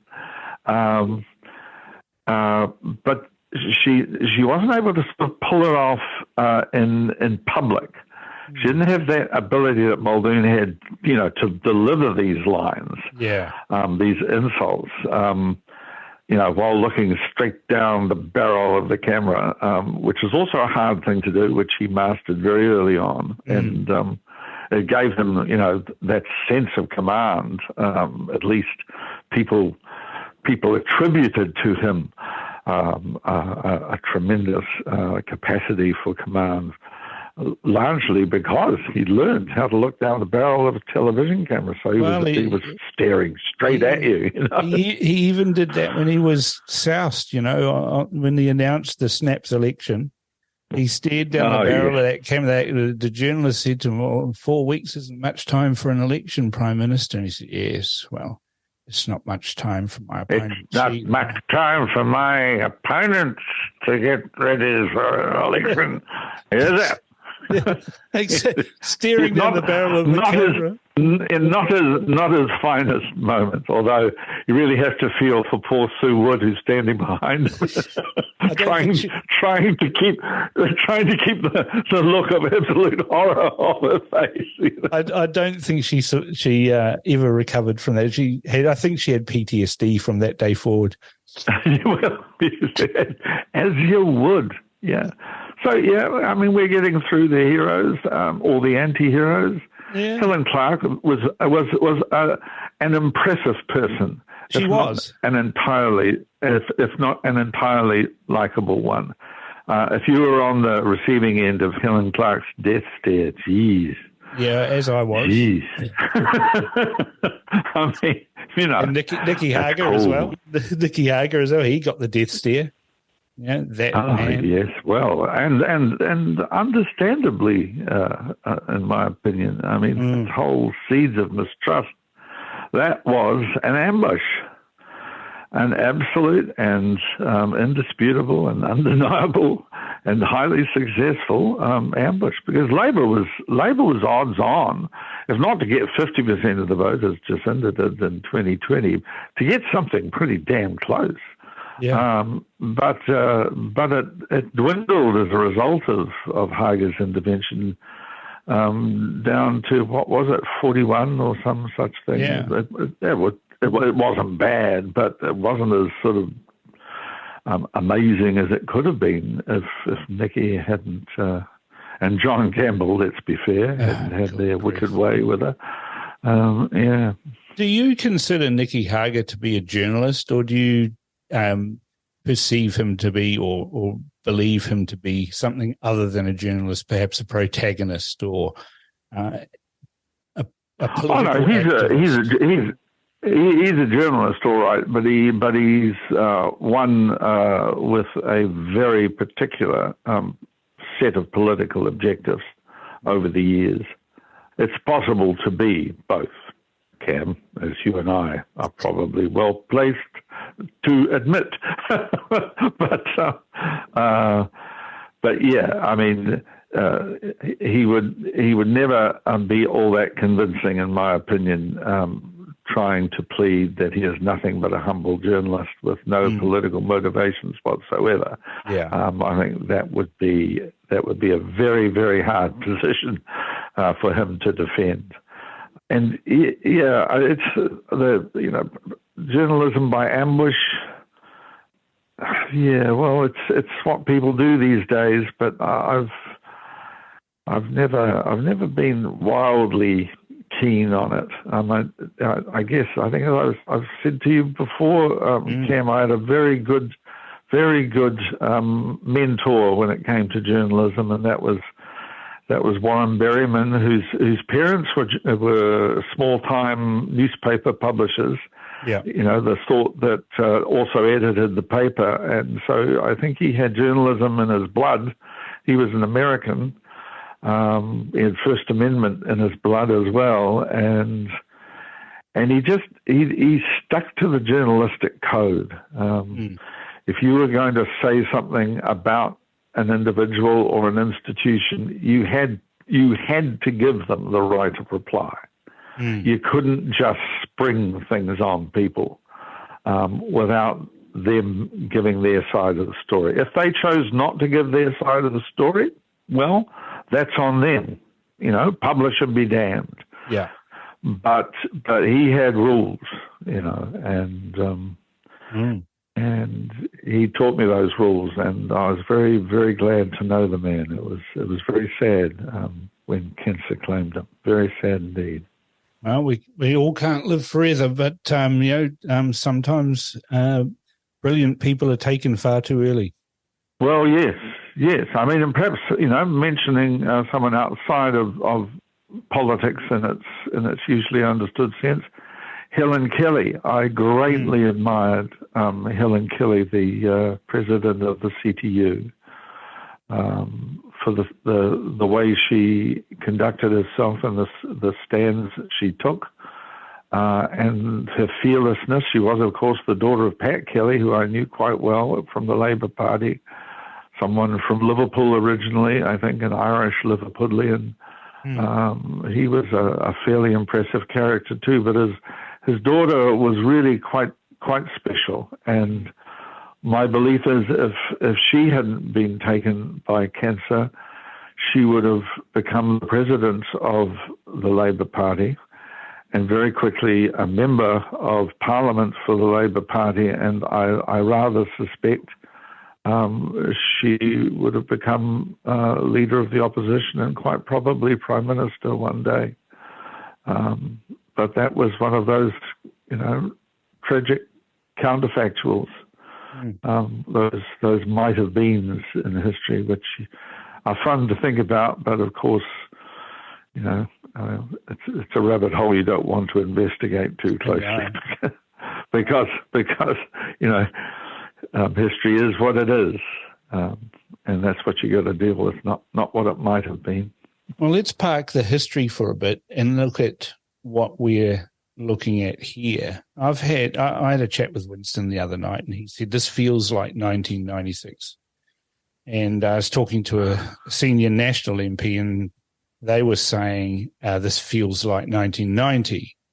And everybody kind of is thinking 2017 that we're going to end up like that. What's your feel? I mean, this is where history becomes so important, that we know what those elections were like. We know what we were fought on. We know what 84 was like. We know what 1990 was like. We know what 1999 was like. Where do you reckon this one is? Well, I think the election of 1999 is a good one to haul out and dust off, because people don't really register, I think, that it was a minority government that was formed in 1999. Helen Clark and Jim Anderton, who was the leader of the Alliance, they didn't have quite enough. Not once the votes were all counted and the Greens were in Parliament. Between them, they didn't have quite enough to form a government. But in the days of Saint Jeanette and cuddly Rod Donald, the Greens weren't going to pose any difficulties to Labour and the Alliance. They were quite happy to guarantee confidence and supply very early on. And so Helen and Jim were able to march in and sign their very, very short and pithy coalition agreement and crack on. I think there is a very real possibility that we will get national enact with not quite enough to form a government, and therefore needing New Zealand First. I'm reasonably confident that New Zealand First is on track to get 5 or 6% of the vote. There are polls that are suggesting that already. Particularly now that ACT has had... What's that? Could we see Winston get higher than that, more closer to 10? Oh, back in 1999, no, he didn't do that well because, of course, he went with the National Party. Oh, now. Oh, I see. Well, if he does, then life is going to it's just going to get extremely interesting. Especially for David. But I think I think he's good for at least 5 or 6, and that's probably all that's needed. Yeah. For him to hold the balance of power. Now, I don't for a moment think we're going to get another 2017. No. The behaviour of Labour, particularly in relation to the Hepua report, really drove the iron into Winston's soul as far as Labour was concerned. He thought that was an unforgivable betrayal. And I think he's probably right, because I think if the public had been able to think about Hepua, and I'm pretty damn sure Winston would have campaigned hard on it, then I think it's most unlikely that he would have been turfed out of Parliament, and I think it's most unlikely that that Labour would have got its 50% of the vote. It would have got a high vote, don't get me wrong, but it wouldn't have been as high as it was, and Winston, I suspect, in New Zealand First would not have dipped below 5%. So his anger there, I think, is entirely understandable and reasonable. So he's not going to go with the Labour Party, but neither, I suspect, is he going to be quite as accommodating of his natural allies, shall we say, as the Greens were in 1999. I think he will acknowledge the judgment of the country, which I believe will be a decision in favour of the right, not the left. A change, a decision to change. And and I think he will, at least initially, be able to go along with a great many of the things that National and ACT are promising to do, because they're things which New Zealand First promising to do as well. Yeah, the ticking off those will be pretty easy. Where I see the difficulties arising are when National and ACT start putting their first budget together. That's going to be a very interesting thing for Winston to watch, I suspect, because while he will not go with Labour or its allies further to the left, he will have the numbers to prevent a budget being passed. Yes. And also the numbers to prevent a budget from being defeated. I mean, people seldom take the kingmaker role any further than the election night and the few days after it. No, it's all about supply. Because supply is the absolutely crucial thing a government must have. And the reason that governments in New Zealand almost always get supply is because, although it's never been put to the test in any way, really, in the last 100 years that I'm aware of, we've never had a follow-on election. No. We've never had an election so inclusive that we had to hold another one within 3 or 4 months. Yeah. We've had a couple of genuine snap elections, one in 51, one in 84, but they were well into the governing party's term, and they were about other things. Well, they were contrived. They were contrived. Yeah. They contrived a crisis to have a snap election, and then they were bundled from power. Yeah, well, I mean, the 84 one is a bit of a mystery. Some people say that Muldoon has simply given up being able to write a budget because things had just reached such a pass that he couldn't work out how to do it. That's one point of view. The other one was that the numbers in the House, which had been very, very close anyway after the 81 election, were making life too difficult, and he wasn't going to be held to ransom, so he called the snap election. Yeah, Helen Clark contrived a snap election too, though, didn't she? I think yes, yeah. I think she called it earlier than she needed to. I don't know whether it really fits the snap election one, but she manipulated the political environment to her own advantage, I think. Well, which, as you do when you're the prime minister of a country. But getting back to a follow-on election, the reason we haven't had one is that all the experts, the political scientists, the pundits of every stripe, say any party that forced a follow-on election would be punished mercilessly by the electorate. They'd be lucky to remain in Parliament, especially if they were a small party. They'd be wiped out. And this sort of conventional wisdom has had a very successful disciplinary effect on smaller parties. But I've never been entirely sure whether the pundits and the professors are right about this. You imagine this for a scenario, Cam. National Enact, driven by economic circumstances over which they have little control, are contemplating a genuine and pretty hardcore austerity budget.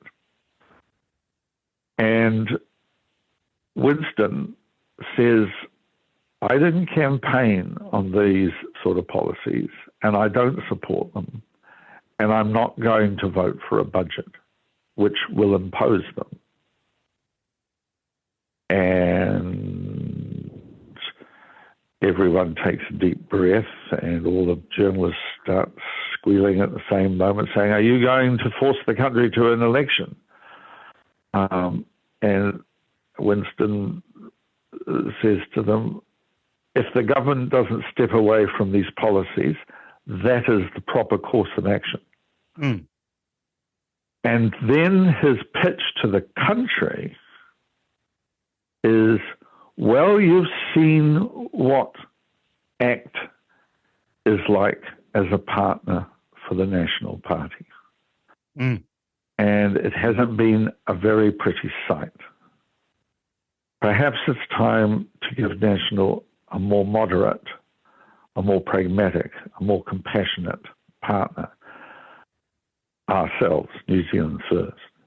Now, you see, I reckon that might just work. I think the people of New Zealand might go, yeah, well, we don't want the left back, but Jesus, that David Seymour and his people are pretty scary, and National does need someone, you know, with his hand on the handbrake. Right.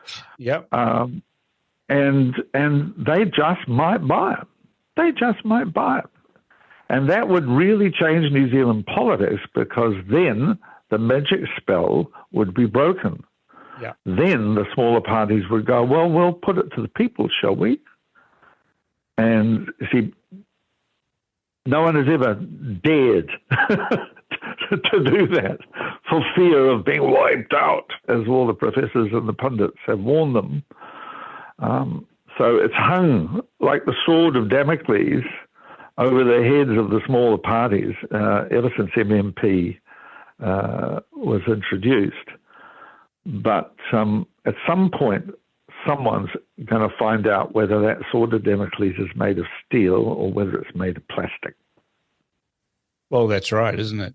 And so how then do you see Christopher Hipkins' announcement that he's not going to work with Winston Peters? What did you make of that? I've read your article on interest.co.nz. I found that fascinating. But tell the listeners here, I found it bizarre, but I want to know what you thought about that announcement, considering Winston had already ruled out Labor like 3 or 4 months earlier. Look, I think Labor is in the territory of the desperate now. And I think Chris Hipkins, who has a pretty mean political streak running through him, which I first encountered many years ago at the Labour Party conference where Paddy Gower pronounced that David Cunliffe was coming for David Shearer. It was also the conference where the rank and file of the party managed to force upon a very reluctant caucus the rules for electing a leader. And I saw Chris Hipkins just furious, just raging at the microphone over what he saw as a very bad idea in relation to electing Labour's leader. He also said something to me as he came into the conference venue, which was completely out of the blue. I don't think I'd ever spoken to him face-to-face before. And the first words he said to me was, "Chris, the enemy lies within," which I thought was a very strange thing to say to a journalist of whatever sort. But there we are. I remember I wrote about it at the time. And I think that Labour is in the bunker now, and it's grasping onto those issues, those causes for which it has been prepared to do stuff over the last 3-6 years. Stuff relating to gender, stuff relating to ethnicity, the stuff that really divides the country. Something just a wee bit Orwellian about picking on the things that have divided the country and passing that off as the speech for unity. But there we go. That's what he did. And I think I ended that by saying, well, we'll find out, just which New Zealand is the larger, Labour's or the right's. My gut feeling is that the right will have more takers. Is there a right bill of fare than the left? Is there a right? I mean, let's look at the National Party, right?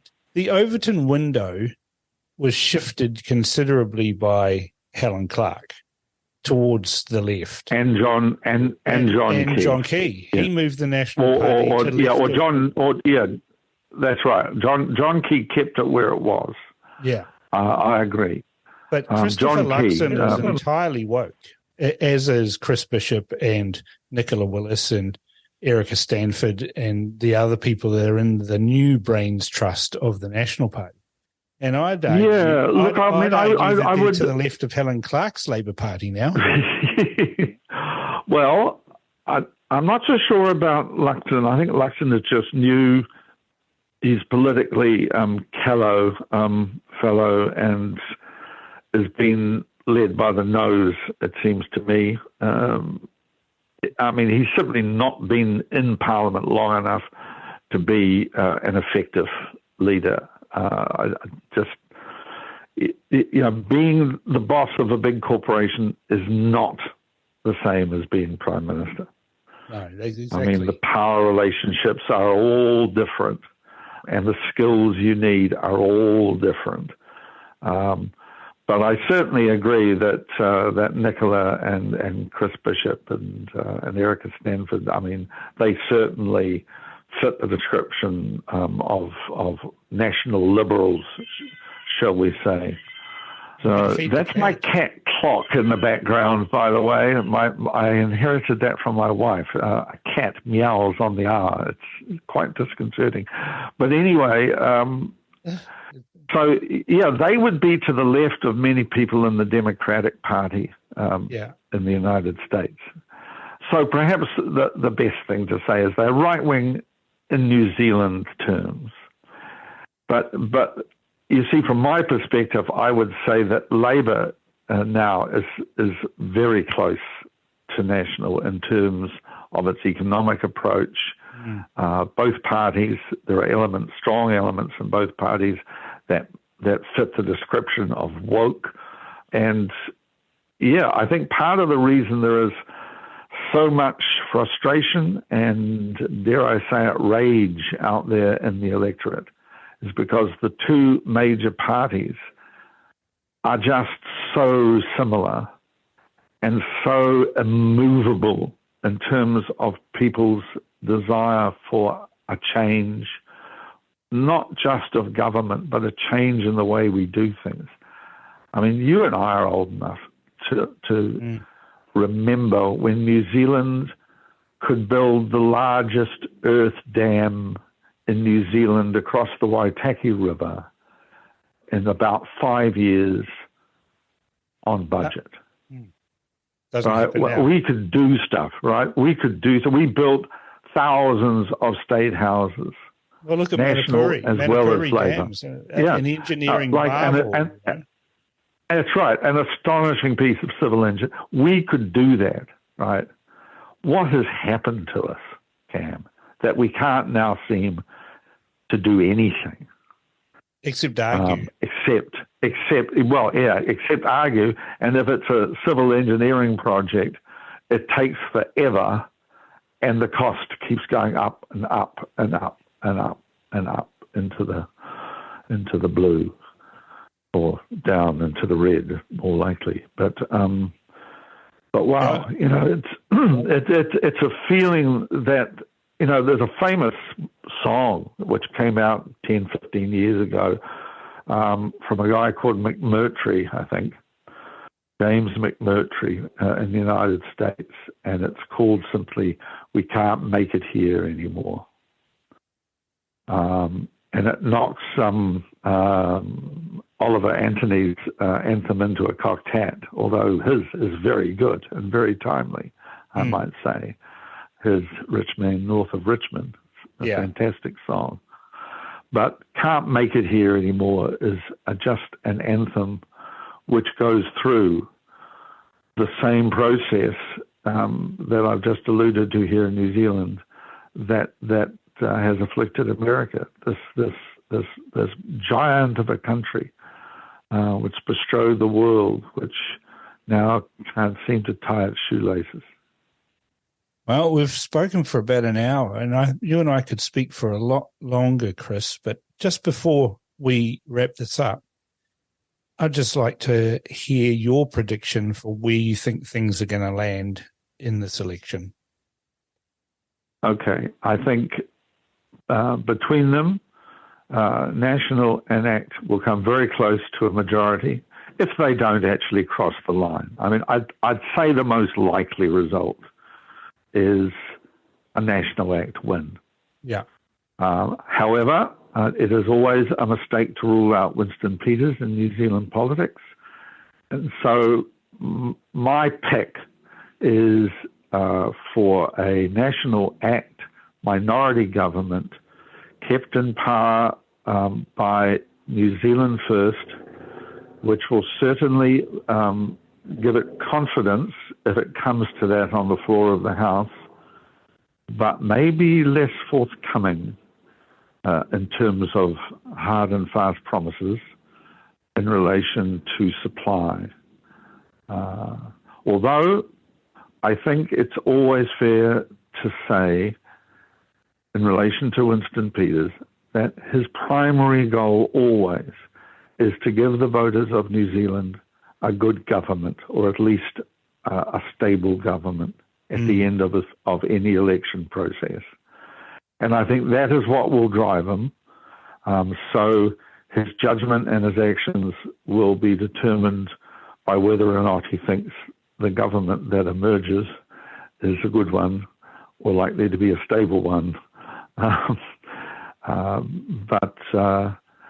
I think those are the three parties that are going to call the shots for the next few months, probably for the next 3 years.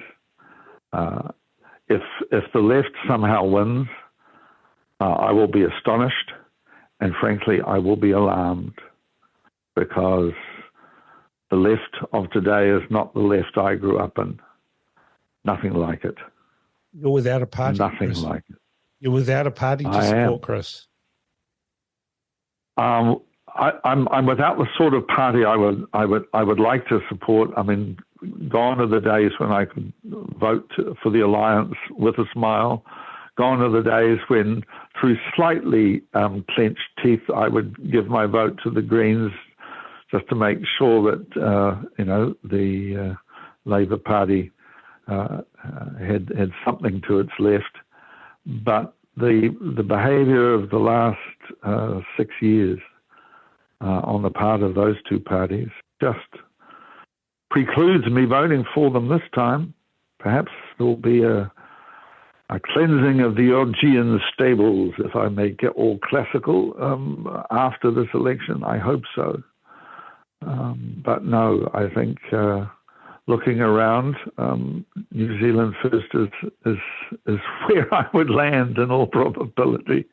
Not with any great enthusiasm. Who would ever have thought, Chris Trotter, that you and I would be on the same page in an election? Well, perhaps those who listen closely during those debates on Martin Bradbury's show. But apart from them, not many, if any. Well, the times that we've come through the last 6 years have made for strange bedfellows, and I hope that the listeners can get a better understanding of where I come from, because I bother to talk to people like you, Chris. Okay, well, look, it's been a pleasure talking to you, Cam, as always. So you take care. All right. I appreciate you coming on to The Crunch. And once again, I've totally enjoyed our conversation, and we always do that. We must do it over a Chardonnay or a beer sometime. Indeed. Although I'm a red man these days. Perfect. Always have been. Well, we'll find a Pinot Noir or a Merlot. Yeah. A good Pinot Noir from Central Otago. I'm yours. All right. Well, maybe a Roaring Meg or something like that. Something like that, yeah. Or perhaps in honour of our discussion, a Mount Difficulty. Well, nothing's too difficult if we continue to talk with each other. And amen to that, and may that apply across our sad and troubled but still potentially wonderful New Zealand. Thank you very much, Chris Trotter. Thank you, Cam. I did tell you Chris Trotter was interesting. I have a huge respect for Chris, and he is certainly someone that I'd have a drink with. I always value my chats with Chris, and that's why he was this week's Political Tragic. Fill that mailbag with comments about Chris Trotter by emailing inbox@realitycheck.radio or text to 2057. You've heard the words open, fair, both sides of the story. It's easy to say them, but practicing them often seems like a bridge too far. New Zealand, it's time for a reality check. Reality check. RCR, Reality Check Radio. Rational discussion, common sense, and open debate for real. With me, Paul Brennan. You just can't make this stuff up. You couldn't write the script. Veteran broadcaster Peter Williams. Where is the evidence they actually make a difference? It turns out that was a very fair question to ask. Taking on the mainstream, Chantel Baker. Mainstream media, as usual, in their little perch. The man who cares so much and whose background is for real, Rodney Hyde. The doctors don't believe them. They can't get ACC. They can't work. They're told it's all in their head. Along with a raft of contributors to inform, entertain, and bring the truth back to New Zealand media. It's time for a reality check, all right. RCR, Reality Check Radio at www.realitycheck.radio. We've arrived.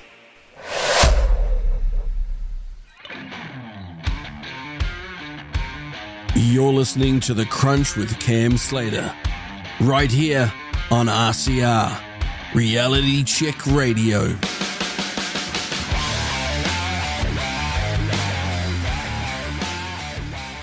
Tanya Ankovic is a host on Radio Rima, a life coach, has trained with Tony Robbins, and is also New Zealand First candidate in Epsom electorate. Let's see what Tanya has to tell us about her life's journey and why she's standing for Parliament this election. Welcome to the Crunch, Tanya. I'm so very pleased to have you here. Good morning, Cam. So you've got a bit of an uphill battle. You're fighting the incumbent MP for Epsom, David Seymour. How's that going? On the hustings in the streets and in the meeting halls around Epsom. It's my old stomping ground, by the way. So it is. Yeah. Yeah, well, look, do you know what? I reframe it and I don't call it an uphill battle. Yeah. Do you know, I change that, excuse me, straight away. And I just go, Tanya, you focus on the outcome you want and don't think of what's on the sidelines, at the barking dogs on the sidelines. You just focus on the outcome you want. Yeah. And what's that outcome? Well, for me personally, is to help New Zealand first get back into Parliament. So to maximise the party vote, that is the first outcome. So I know there's a lot of party votes up for grabs when I look at the stats for the last few elections. So I'm going to go out there and get as many of those as I can. Yeah, that's what a lot of people seem to miss. They think they've got 2 votes and they can split their votes. I've always said, well, it doesn't really matter what you do in the electorate.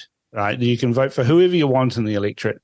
It's not really a vote split, but the most important vote, the vote that determines the makeup of Parliament, is the party vote. And I think even after 30 years of MMP, a lot of people just do not understand the importance of that party vote, and they also don't understand what happens to the votes of the what I call the minnow parties, the tiny parties that can't get to 5% and won't get to 5%.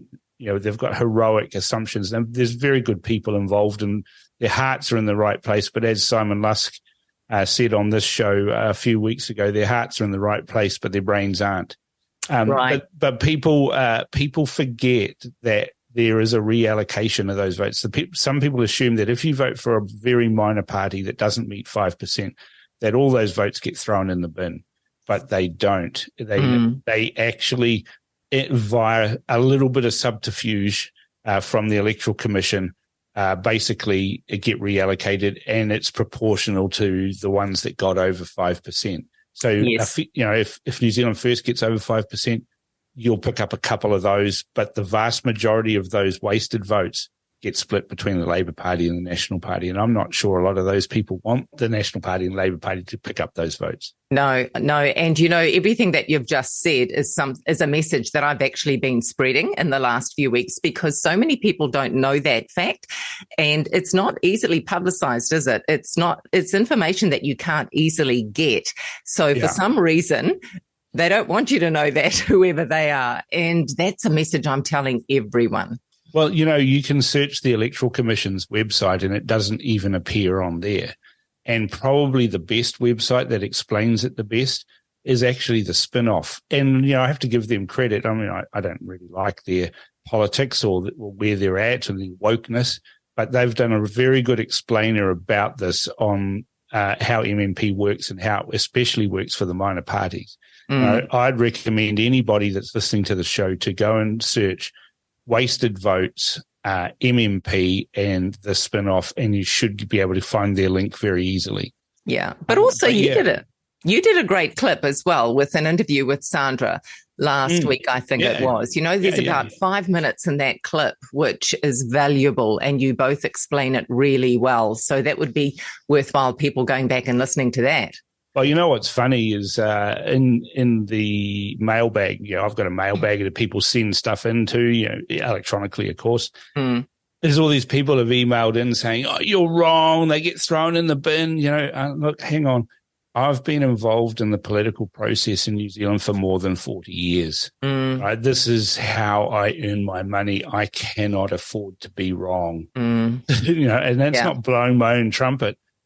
It's what I do for a living. It's the most important thing that I do. And so I can't be wrong about these things, because if I'm wrong about these things, then people will stop listening. And when people stop listening, I'm not able to impart information to them. So. Yeah, but also if you were wrong, that interview would be taken down by now, right? And it's still there, going strong. It's not wrong. You know, I know and I have a little technique that I say to people when they say, "Oh, you're wrong." I say, "I'll bet you $10,000 I'm not." That swaps them around. Right? I'm prepared to put that much money up on the fact that I'm not wrong. But I'm not here to talk about me. We're here to talk about you. So tell our listeners a little bit about Tanya Ankovic, because like your website is beautiful. Like I've seen a lot of candidates' websites out there, and sure, your website is promoting your business as well. Yeah. But who's Tanya Ankovic, and why should people support New Zealand First to ensure that you get into Parliament? You know, the first thing that came to mind was I'm just a little girl from Northland, first generation from my parents came from the former Yugoslavia, and they lived in a communist state in a really hard environment. And my parents are the masters of resilience. And that is probably why in my whole life, being able to get knocked down and get back up again, actually, as Winston said himself, is something that I have really wanted to master myself, but also teach others how to master, to actually master resilience, and to know that suffering is not an end result. We've got a choice. So that is part of the reason why I'm actually going down this political path, which I can share with you later on. But look, my background is commerce. Yeah. And because of my own personal journeys that I've had as a teenager with struggles with body dysmorphia and eating issues and body image, which is such a common problem that really veered into my 20s, I really struggled with that and had to do a lot of work to overcome that. And in my 30s, I was then faced with a monumental grief of infertility. And that is what actually led me to go down the path of learning how to be a counsellor. I'd spent many, many years already healing myself, but that was one of the reasons I did that. And then life threw me another curveball when my then husband Phil was diagnosed with cancer, and he passed away when I was 40. So there's been grief upon grief and adversity, which I believe is what has led me down this path of showing people how to overcome adversity and master resilience. And I've combined my commerce and that field together in doing business coaching, you know, helping people, executives, on how to master their skills. What often keeps us stuck is our crazy mindset. So that's who I am. Dead right. Yeah. So that's my journey. And along that path, I wrote books. I started writing books about those topics and then went on the speaking circuit. So I'm quite a mixed bag, you might say. A mixed bag, yeah. It's interesting you raise about body dysmorphia and those sorts of things, because I mentioned your website before, and it's beautiful and it's designed really well. But the thing that is the biggest impression of it is that the photographs of yourself are beautiful. They're really, really good, stunning photographs that you don't often see with political candidates. And you're putting yourself up for political office. You're working as on the stage, on the speaking circuit. You've overcome that body dysmorphia, and you're flaunting it now to everybody. This is me. I'm fabulous. I look fabulous. I speak, in a fabulous way. I'm fabulous, and I'm living. And I think that's a real credit to you that you've overcome that and actually used your fear of that, I guess, because it's always lurking there, isn't it? Oh, for sure. It's a really tough journey, a really, really tough journey, which I know a lot of people struggle with, not only as teenagers, but, a lot of my clients who come to me with that problem, you wouldn't know. They are high-end executives, but they struggle with the same issue. And admittedly, my website's been like that for about 4 years now. And the photographs mainly are the credit to my husband. He does all my photography, so I'm very lucky there. Yeah. But I've also got a belief: do not keep yourself small. No matter what it is that you feel that you have achieved, in inverted commas, in life, so often we are scared to be knocked down. And I say, stand up, shine, and show others. That's how you lead, by example, because by you standing up and not being frightened of being knocked down by others, you're showing other people that, there's a superhero in you as well. So stand up and show it, because life is too short to not reach your highest potential and live to your highest standard. So that's why I do that. And you also talked about resilience, and this is something that I've been looking at, perhaps not as deeply as you have, but you just think about the end of World War II in 1944, for example, right? We had millions of 18-year-olds charging off landing craft on the D-Day beaches into withering machine gun fire and artillery fire and, bombers and all of that with the Germans to retake Europe from totalitarianism. And, tragically, hundreds of thousands of people lost their life fighting for freedom. And now we have 18-year-olds that want safe spaces and want their pronouns registered. These are the outrages that they are concerned about. And you look at kids at school being indoctrinated by the education system with all sorts of things that, calamities that may befall the earth but may not either. And they've become frightened. They're not resilient. They're weak. And now we've got a government that's going to push through Parliament this week, or probably will have done it as we go to air, a bill that allows these non-resilient people to vote in local body elections because they're 16, not for any other reason. What's your view on that, and how has society become less resilient over time rather than more resilient? Two of the hardest questions to answer are, who am I and where am I going? And we don't put enough emphasis on building people's personal identity for them to create a strong personal foundation of who they are. It's not what you do, what you've achieved, but who am I? And people don't know how to manage their emotional state anymore. They don't know how to go, gosh, I've got to pull myself together.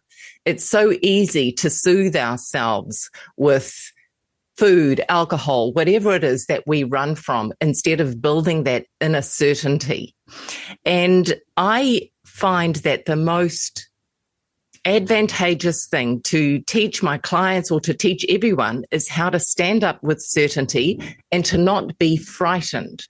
There is so much fear that is pushed, whether it be through political avenues, through the media, whatever it is, all of the topics, it's fear, fear, fear.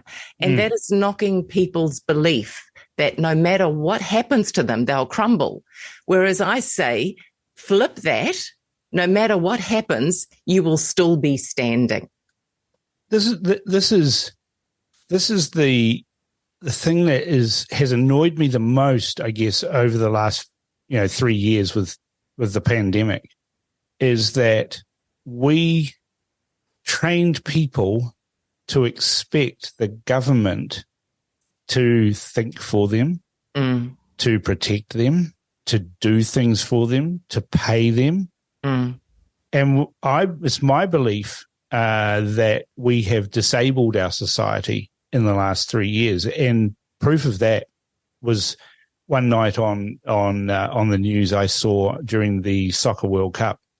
There was a game where a fire alarm had gone off at Eden Park, and the news was that there was a fire alarm and the game carried on, and etc. And they interviewed this guy, and he said, "We heard the fire alarm, and we didn't know what to do." And there was no one to tell us what to do. And I was screaming at the television saying, well, was there any smoke, you fool? Yeah. Like that's the resilience thing that was smashed and destroyed by the Ardern government. And it bothers me. It bothers me a lot that these people have been trained very quickly to believe that all of the answers come from the government. What's your view on that? There's a saying, and you can relate this to many things, you can't solve money problems with money.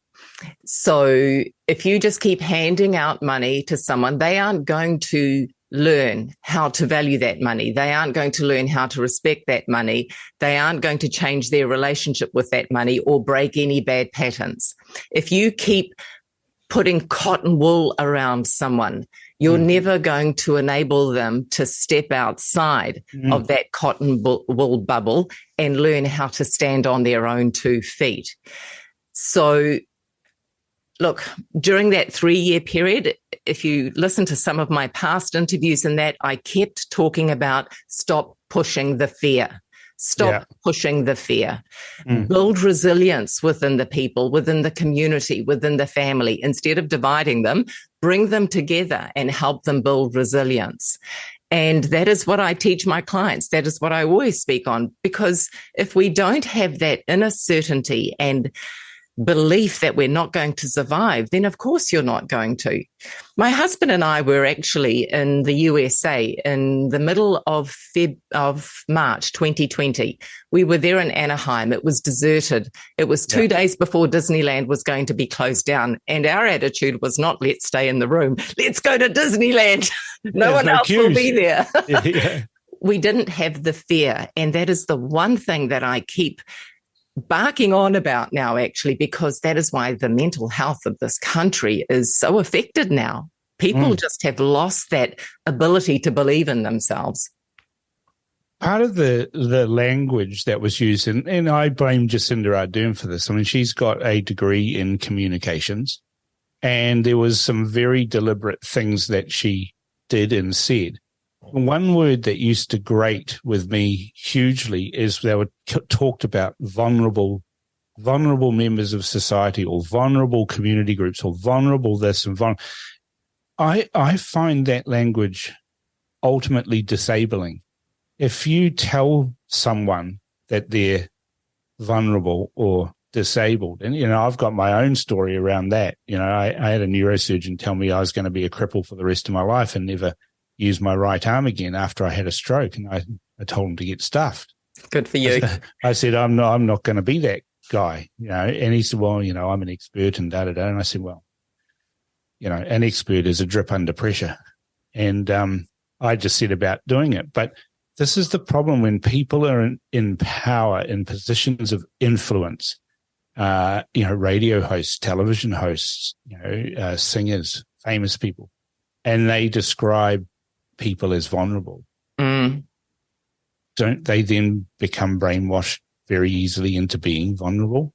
Well, you're creating a limiting belief. The more you hear something, the more you hear a certain type of language being used, the more it's going to be imprinted in your brain and your psyche, and that's what you're going to believe.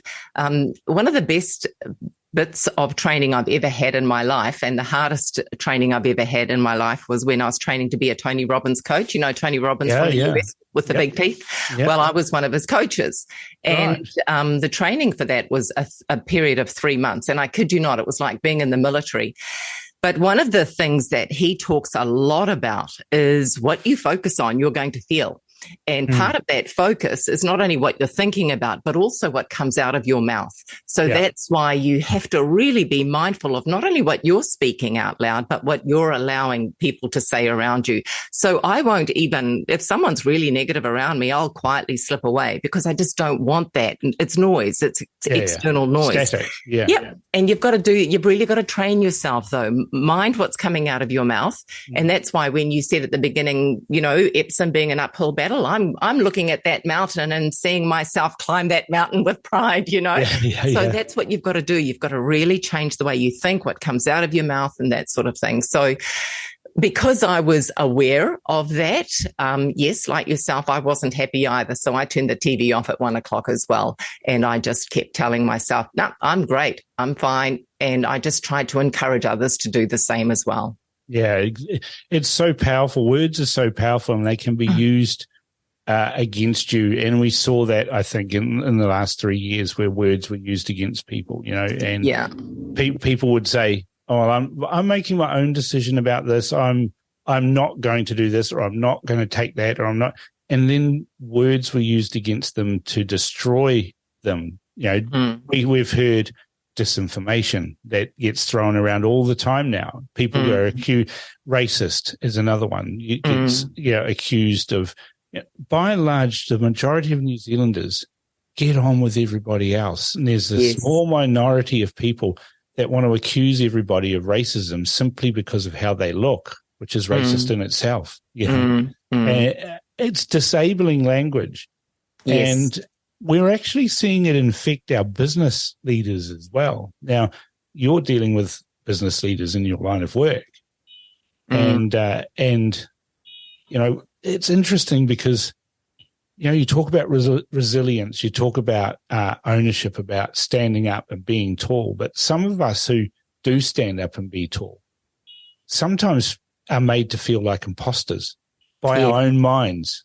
And I know there's a syndrome, imposter syndrome, they call it. And it's really, really hard. And if you're in these positions yourself, it's yourself that actually limits you. 100%. Yeah. So, I get people come up to me all the time and they say, "Oh, Cam, you're great. You're this and everything." I'm sitting there going, "Wow, I feel like I'm just winging it." I feel I'm just winging it here, and you think it's cool. Well, okay, all right, cool. Pleased to meet you, and you move on like that. Politicians get that too, don't they? Yeah, absolutely. Look, all humans get that. We all get that. And that's where you have to, on a daily basis, just like having a shower, you have to actually take time to answer that question, who am I?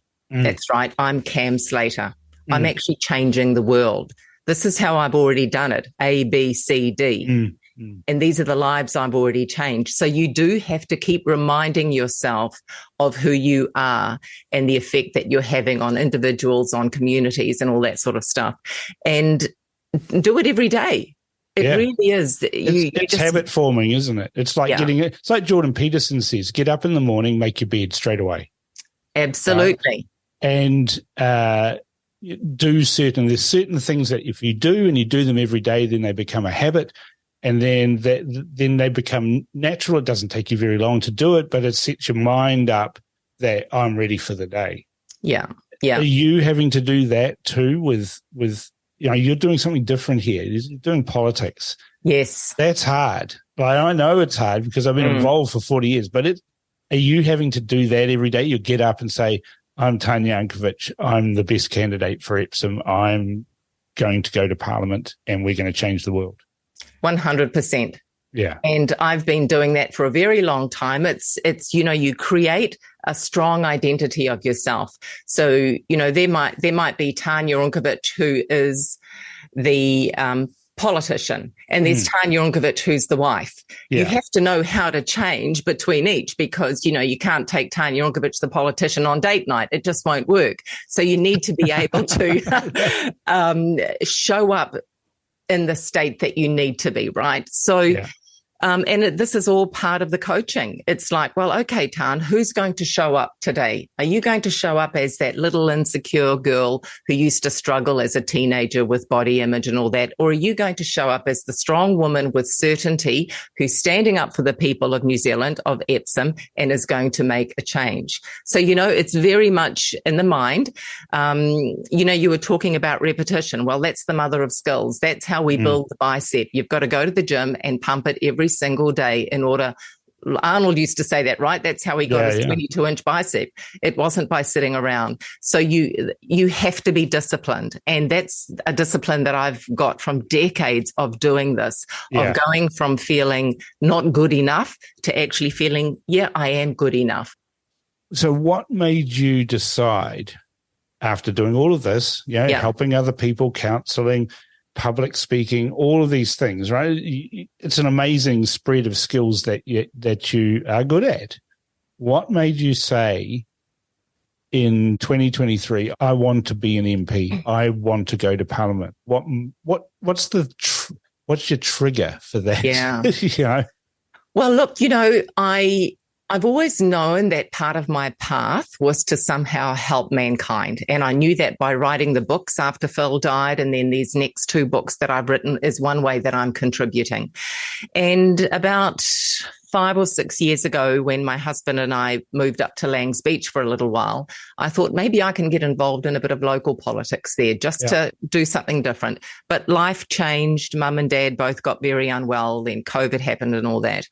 But it was May 2021.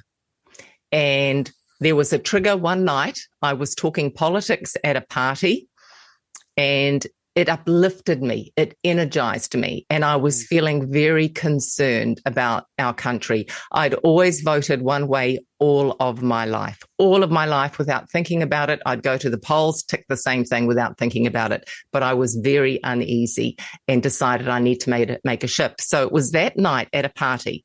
The next day, I woke up and said to my husband, it's time. And I said to another family member, it's time. And they both went, great. So that was May 2021, before things got a bit really messy in New Zealand. And it was within 6 weeks of that someone told me that Winston Peters was coming back. And I had no idea, to be honest. I thought because the party was thrown for him and that he was putting his feet up. And as soon as I heard that, actually, I'll step back a little bit. On the morning that I was told that Winston Peters was coming back, I said a little prayer. I said, okay, God, if you want me to go into politics, you're going to show me how and where and with whom. And within 2 hours of that, I found out Winston Peters was coming back. That night, I went and read everything on their website about their policies. Yep. And my biggest aha moment was, how come you haven't voted for this man before? And it made me go, Tanya, you're an intelligent woman. And all of your life, you've just gone and ticked the same box the whole time. There must be thousands of people out there doing the same thing. Yeah. That was a big eye-opener for me. And so that was late June, July 2021. And then nothing really happened after that because we were locked down. My father died, and then we were locked down, and then my mother died, and we were locked down for a long time. And I then went to their convention in 2022. Yep. And it was during the convention I felt home. I felt at home. It was the party, it was Winston, it was Shane, it was everyone. It was the feel of the party. And I knew I'd found my political home, probably the first time in my life, truthfully. Yeah, I was brought up in a household that was steeped in the National Party. My father was a senior office holder in Auckland and then was the president of the party. And then when I started my blogging and journalism career, it was coming from that worldview. And it was over a period of years, basically from 2014, that I realized that and started to realize that this polarization that exists within New Zealand society, that in reality comes from our politicians, because, our superstars, our heroes in New Zealand are rugby players, cricket players, and politicians, and a few actors, and they're literally the worst people to be our heroes in many respects, particularly the politicians. The narcissism, the polarization, the deviousness, all of that sort of thing. And so from 2014 onwards, I kind of started a journey that divorced myself from the partisan party politics. I ceased being a member of any political party and all those sorts of things, and started to look at, well, actually, do those people have some good ideas? Let's have a look. And my eyes were open too. And I realized that I'd spent a lifetime ticking the same party every time, no matter what, without actually thinking. And from 2014 election onwards, so that's 2014, 2017, 2020, I've voted a different party in every one of those elections. Interesting. So, I've been on a similar journey to you. And, it's good to hear from you, because that'll help the listeners to realize you need to pull your head out of the sand, because this is a very important election. It's the most important. Yeah, as I said, I've been involved in politics for 40 odd years. I can remember the 1984 election to get rid of Muldoon, and almost everybody wanted to get rid of Muldoon. But it took one man, Bob Jones, to see the way to get rid of Muldoon. That was to split the vote. And then he did his job, and then he left politics. We saw 1990, a huge election where Jim Bolger was swept into power. Then we had 9 years of that, and we saw Helen Clark come in. Those elections are small compared to what's at stake in this election. And that seems to be what's driving you, that this is vitally important. I need to do something, and here's what I'm going to do. 100%. And I think with the life is all about timing, isn't it? I couldn't be doing this now if I still had my parents to care for. They were a big part of my life in the last 5 years. But, and then, I struggled so much with infertility, yet now I go, you've got all of this time now, Tanya. If I had kids or grandchildren now, then my life would be fuller, but I don't. All the ducks have kind of lined up in a row, and I've now got the time and the energy, but most importantly, I've got a very strong reason why. Yeah, what's that? And just seeing the decline of our nation, the segregation, the lack of unity, the division, the people who are quietly suffering, the youth who are suffering with mental health issues, who aren't being taught how to be resilient. Yeah. It's as if the opposite is happening. I'm looking at the executives who are struggling to put food on the table in spite of big incomes. People are struggling. And I'm seeing the elderly who I feel are being forgotten in some way. They've just been through 2 or 3 years of isolation from family, friends, filled with fear. And they shouldn't have to see this last stage of their lives this way. My parents died with what I would say was lacking dignity because of the way they were separated, the way we were all separated from them. My brothers couldn't be at their side during their dying breaths. And that is grief that is complicated, that will stick with people for a very long time. And this is a big driver for me. I know that I don't have a political background, but I'm going, actually, fantastic. I'm not a politician. I'm a human being that has lived decades of life, and I'm going to try and uplift and help others. We've got to unite. A country that is not united isn't going to stand. I think that is one of the most important things that we can do now. Yeah. What's that saying? A house divided doesn't stand. No. And I pick up too that, I found it really interesting that you said that you'd prayed for a direction, that God would show you a way, and delivered that literally within hours. Yes. Faith's important to you, isn't it? Top of the list. Before anything else. Anything else. So God first, then New Zealand first. Yes. Sorry, Winston and Shane. I wouldn't be where I am today without that. Yeah.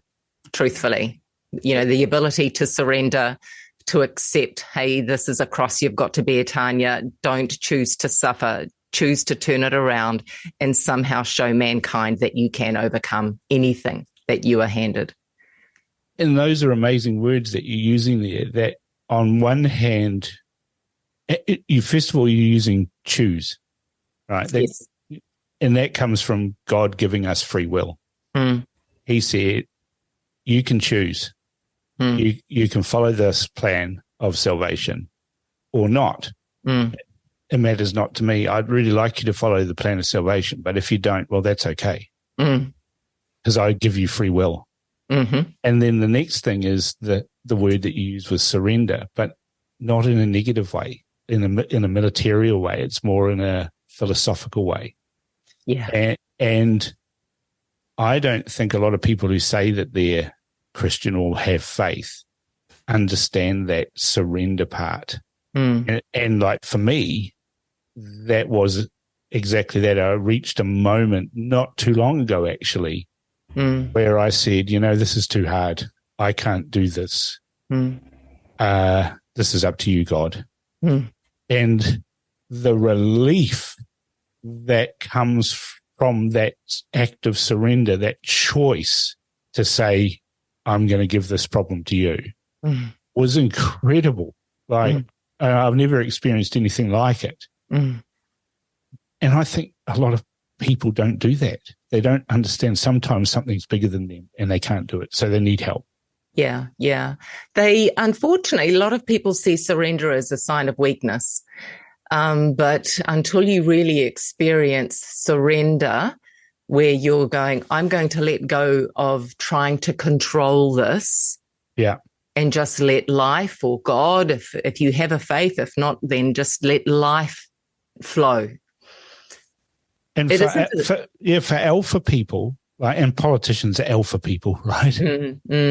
That act of surrender is enormous. Massive. But also empowering at the same time. You become more alpha, actually. Oh, for sure. You know, one of the great things about being a coach for Tony Robbins is I used to get clients from all around the world. And some of these people were extraordinary business people, extraordinary leaders. Yet they found how empowering it was to be able to also surrender. Yeah. And let go. And by doing that, they were far greater leaders because they realized it wasn't all about them. And that is what I feel I can bring on this journey. This isn't about me. No. You're a facilitator. Yep. Yeah. And I'm here to serve the people, and I will get my strength from something greater than me because this is a big journey. And if ever I feel a little bit shaky, I straight away focus on, okay, I know I'm being led. I know I'm being directed. I know I'm being carried. And I feel strong because of that. Yeah. I mean, you look, it's kind of, a common thing you see, particularly around beauty pageants, but also with politicians. And people say, well, what is your greatest goal in life? What do you want to see? What can you achieve? And they come up with some trite motherhood and apple pie statement that's like, I want world peace. And they let them get away with it.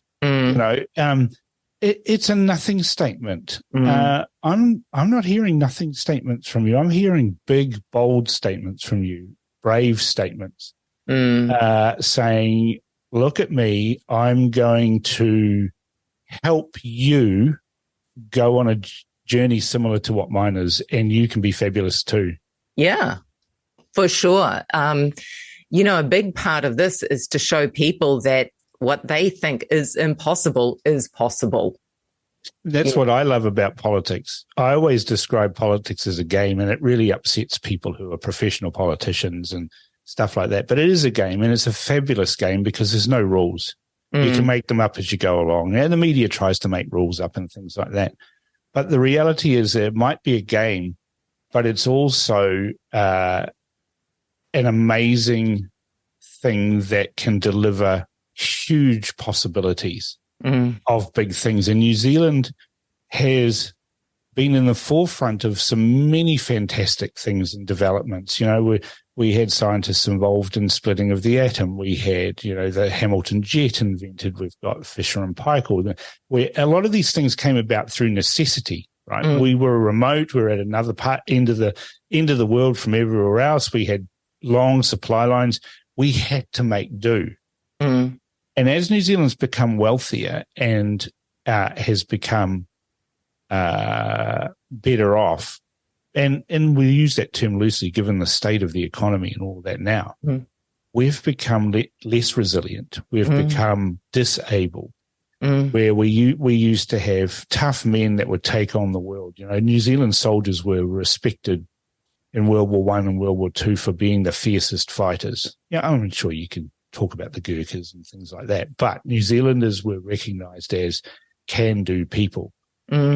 And it seems that we've become can't-do people. And that concerns me, and that's why I've been sitting there listening to the words that Winston Peters has been saying and what you've been saying.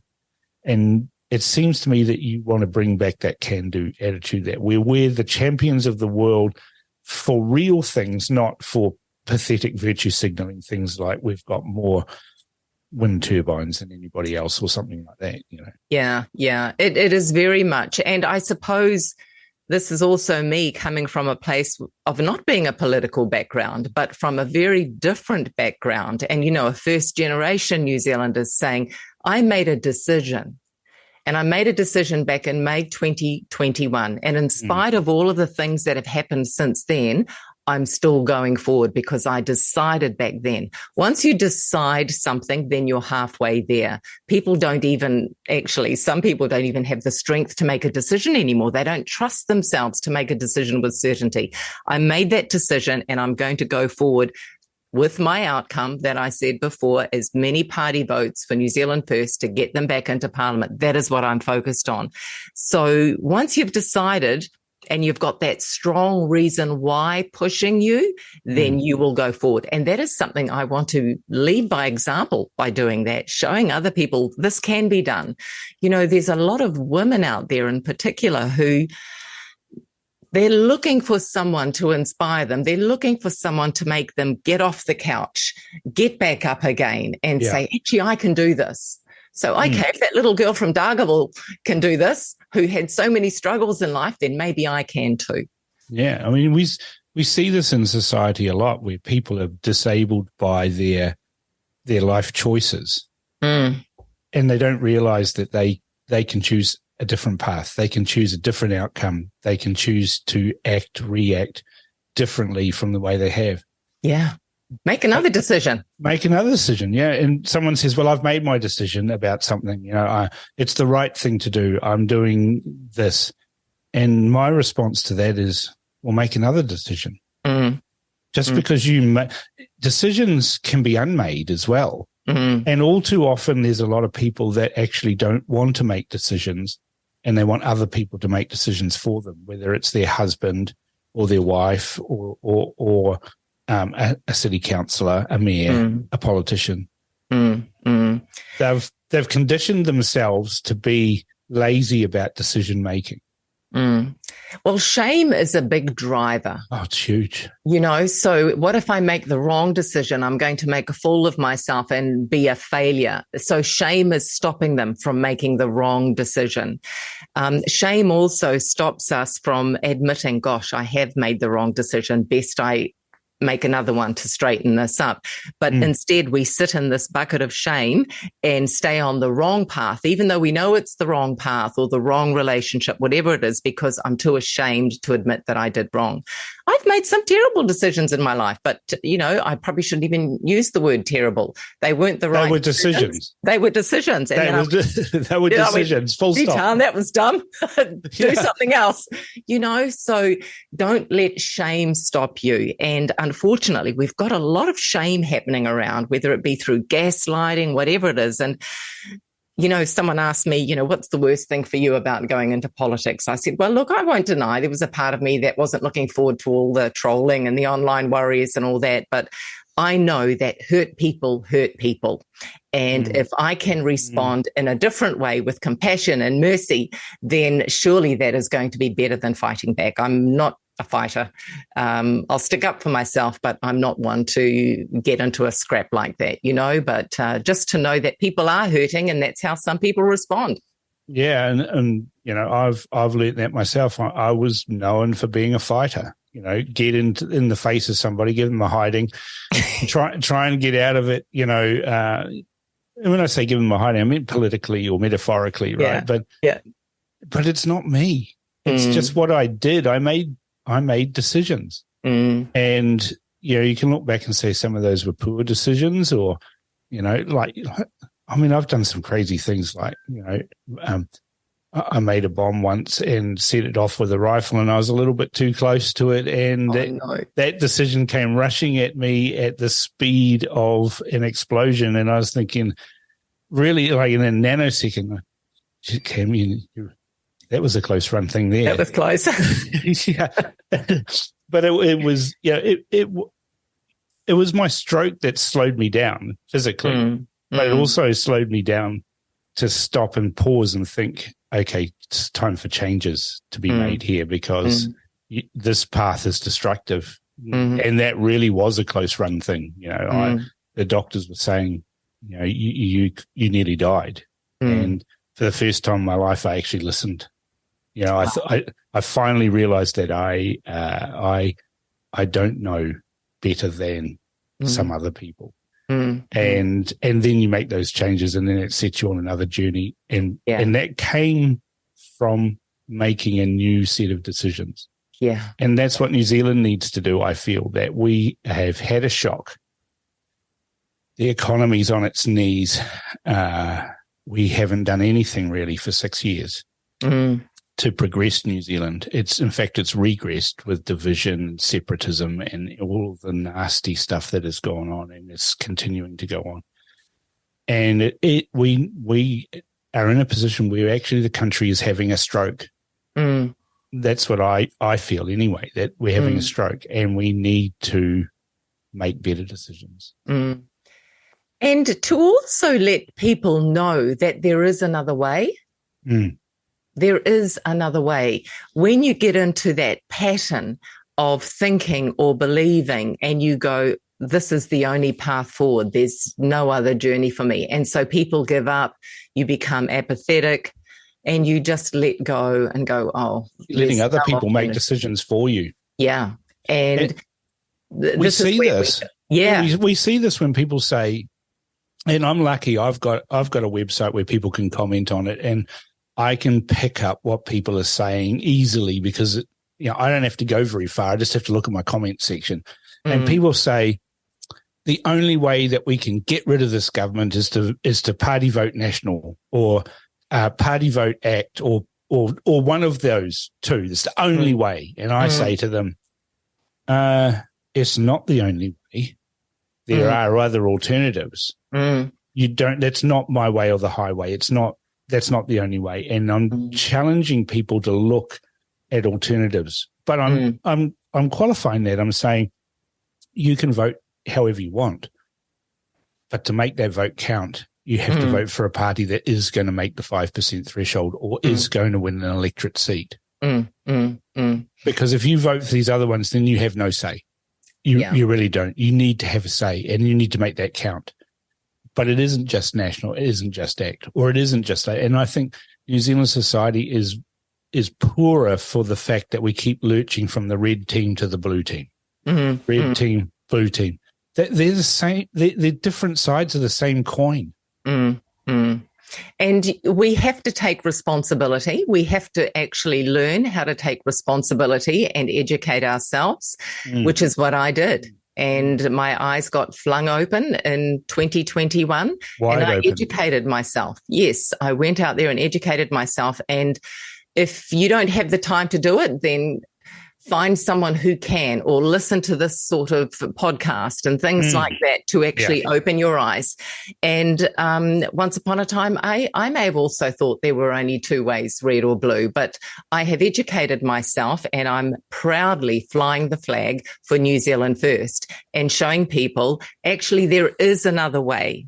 New Zealand can become prosperous, and we can move forward united again. We can build that resilience, not only within ourselves, but within our family, within our community, and as a nation as a whole. But we really do need to make that decision, all of us, that, hey, I'm going to do this. I'm going to take responsibility. I'm not going to stay in my little brown puddle of mud, which might feel comfortable. But when you're in gumboots and you're trying to step out of mud, it's really hard to make that decision. But once you're out of the mud, behind. The boot gets left behind. Well, maybe leave the boot behind and run free and go, actually, there's another path forward. I'm not going to give up on New Zealand. That's why I'm running. I'm not going to give up on New Zealand. I'm going to do what I can to step forward and show people that they can do the same and take ownership back of their lives and their brains in some cases. What you're saying is so pertinent, especially now. How many times are you getting people come up to you who say, if the Labour Party gets back in, I'm going to Australia? All the time. Right. And what's your response there? 'Cause I know what my response is to that, but I'm interested in your response to that. Well, I can understand why you're doing that, but this is why I'm standing, because I actually know that there is another way. We don't have to all up and leave. This country is worth fighting for. And trust us, actually. Trust New Zealand First, that if you give us the party vote and we've got the numbers to get back in and make a real difference, well, when we've got the numbers to get back in and make a real difference, things can be different. Don't give up. I mean, in a way, packing our bags and leaving is running away in a way, isn't it? But I think it's cowardice. Yeah, it is sad. I'm going to vote, and if it doesn't work out the way I want, I'm going to run away. I always say to people, we've had bad governments before, and we voted them out. Yes. And then we had slightly better ones or worse ones or whatever, and we voted them out. And this is not the end of the world, but you have to stand and fight. You have to stand your ground. And running away to another country doesn't do that. No. I mean, yes, you could use the advice of one of my mentors. He always says in business or in personal circumstances, if you find that you're flogging a dead horse, the best strategy is to dismount. Yeah, true. Right. So if we've voted for a continuation of this government, we don't dismount and run away. You dismount and find another ride. Yes, absolutely. And charge on regardless. Our heroes didn't charge the Russian guns in the charge of the Light Brigade. Didn't shy away from that. They carried on in the face of withering fire. The 18-year-olds in D-Day didn't shirk their responsibility. They carried on. They pressed on regardless. And I think that's what New Zealanders need to do. And I think we can be a great little country again. Yes. But people need to stand up. And yes. We saw that people stood up. They went to Parliament and they said, we want to be heard. We don't agree with this. And all the parties that are currently in the Parliament said, we don't want to talk to you. We don't want to listen to you. Appalling. So sad. And now the same people who took all those people's jobs and careers and livelihoods and lives are begging us for their vote again. And I found it comical that someone accused New Zealand First of divisive language and all that sort of stuff. And I went, oh, hang on, that's kind of sounds a bit like projecting. What I love about New Zealand First is it's like a big family. And, it's not about going out there and getting fringe votes. It's about giving people a home. It's about telling these people who are looking for a political home, I'm hearing you. I'm hearing you. I'm hearing your pain. Yeah. You're heard. You're being heard. And unfortunately, a lot of people in this country for the last few years haven't been heard. And that is the thing that breaks my heart the most. I mean, you're a counsellor. You hear people. That's why people come to me. They need to be heard. And that is what we all want, actually, as humans. Just imagine being in a relationship and your partner never listens to you. That feels awful, right? Yeah. Imagine if you are in a country where you are feeling different, you're feeling that you're put aside, you're not being heard. There's a lot of people out there who are looking for someone to hear them and to know that they're going to be served by these people, by these politicians. And that's not something we hear very often from politicians. Where they're saying, I want to serve the people. No, you often hear, here's a bright, shiny new policy that I'm showing you right now, and I'll promise you this. But is this what the people asked for? Is this what the people have been asking for during the past 2 or 3 years? Is this what some of the families who can't put food on the table want? What is it that the people want? Hear them. Listen to them. Talk with them, not talk at them. Yeah, for sure. I mean... those are really wise words. And, this whole discussion that we've had has been about empowerment. For sure. What else is there? I mean, otherwise, the alternative is to mope through life with your shoulders down, woe is me, victim mentality. I go, don't. You know, this is your one precious life. Put your shoulders back, be proud, and stand up for what you believe. Don't be dictated to about how you should be thinking and feeling. Think for yourself. Be victorious, not a victim. Yeah, be a victor, not a victim. Those are awesome words, empowering words. And that's what we need to see in our parliament, that politicians are empowering the citizens to make their own decisions. Yeah. Empowering citizens to be better people, to live better lives. And, I really appreciate this discussion that we've had today. And, it's uplifted me, actually. And awesome. Hopefully the listeners to my show will be uplifted as well and choose to make better decisions. Absolutely. As a result. And be proud. Yeah, be proud of your decisions. Yeah, exactly. So, look, Tanya, I wish you all the best for the election. Thank you. I really hope that you make it into Parliament and that you can actually stand there and show the bureaucrats and show the other politicians that there is a better way and stand up not only for yourself, but also for your voters and for the whole of New Zealand. And so, I do wish you really well on that. And I thank you so much for coming on The Crunch. Oh, it's been my pleasure. Thank you. It was a great conversation. Thank you. I am constantly amazed by the guests that I have on The Crunch, and Tanya was no exception. What an amazing story she has. I really hope she manages to get a high list ranking, because I think that she can add a much-needed dimension to our parliament. Do you think the same? Don't forget to send comments to inbox@realitycheck.radio or text to 2057.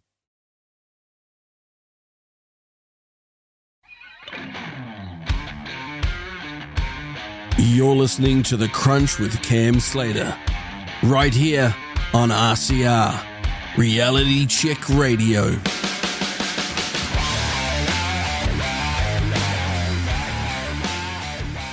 Now it's time for Cam's Buddies, and I've decided to focus in the next few weeks leading up to the election on what my buddies think of various political leaders. I regularly catch up with these mates, and they always give me their unvarnished views of anything, even if they disagree with me. My producer has them all lined up now, and they're ready to go. Let's hear what Cam's Buddies have to say about Green co-leader James Shaw. Good afternoon, Paul. Welcome to Cam's Buddies. Good afternoon, Cam. We've covered Christopher Luxon, and we've covered the other leader that escapes my mind right now. But this week I thought we'd cover James Shaw, one of the leaders or co-leaders of the Green Party. What do you have to say about James Shaw? If you're saying anything about James Shaw, I guess you have to say he's passionate. And he seems very passionate to me, but perhaps on the wrong track. And everybody's interested in having a better, cleaner planet. No one is ever saying, gee, I wish I could throw more rubbish over there so it would look terrible. Everyone wants a clean planet. I don't think there's a single party or a single person that I know that thinks I'd really like a really rubbishy, messed up planet. So what he stands for is sort of a given.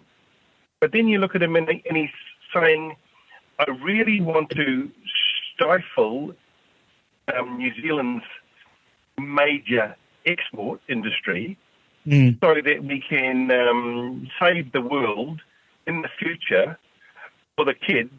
Let's kill the people off now. Well, I don't follow the logic, really, and so I think he might be considered a useful idiot.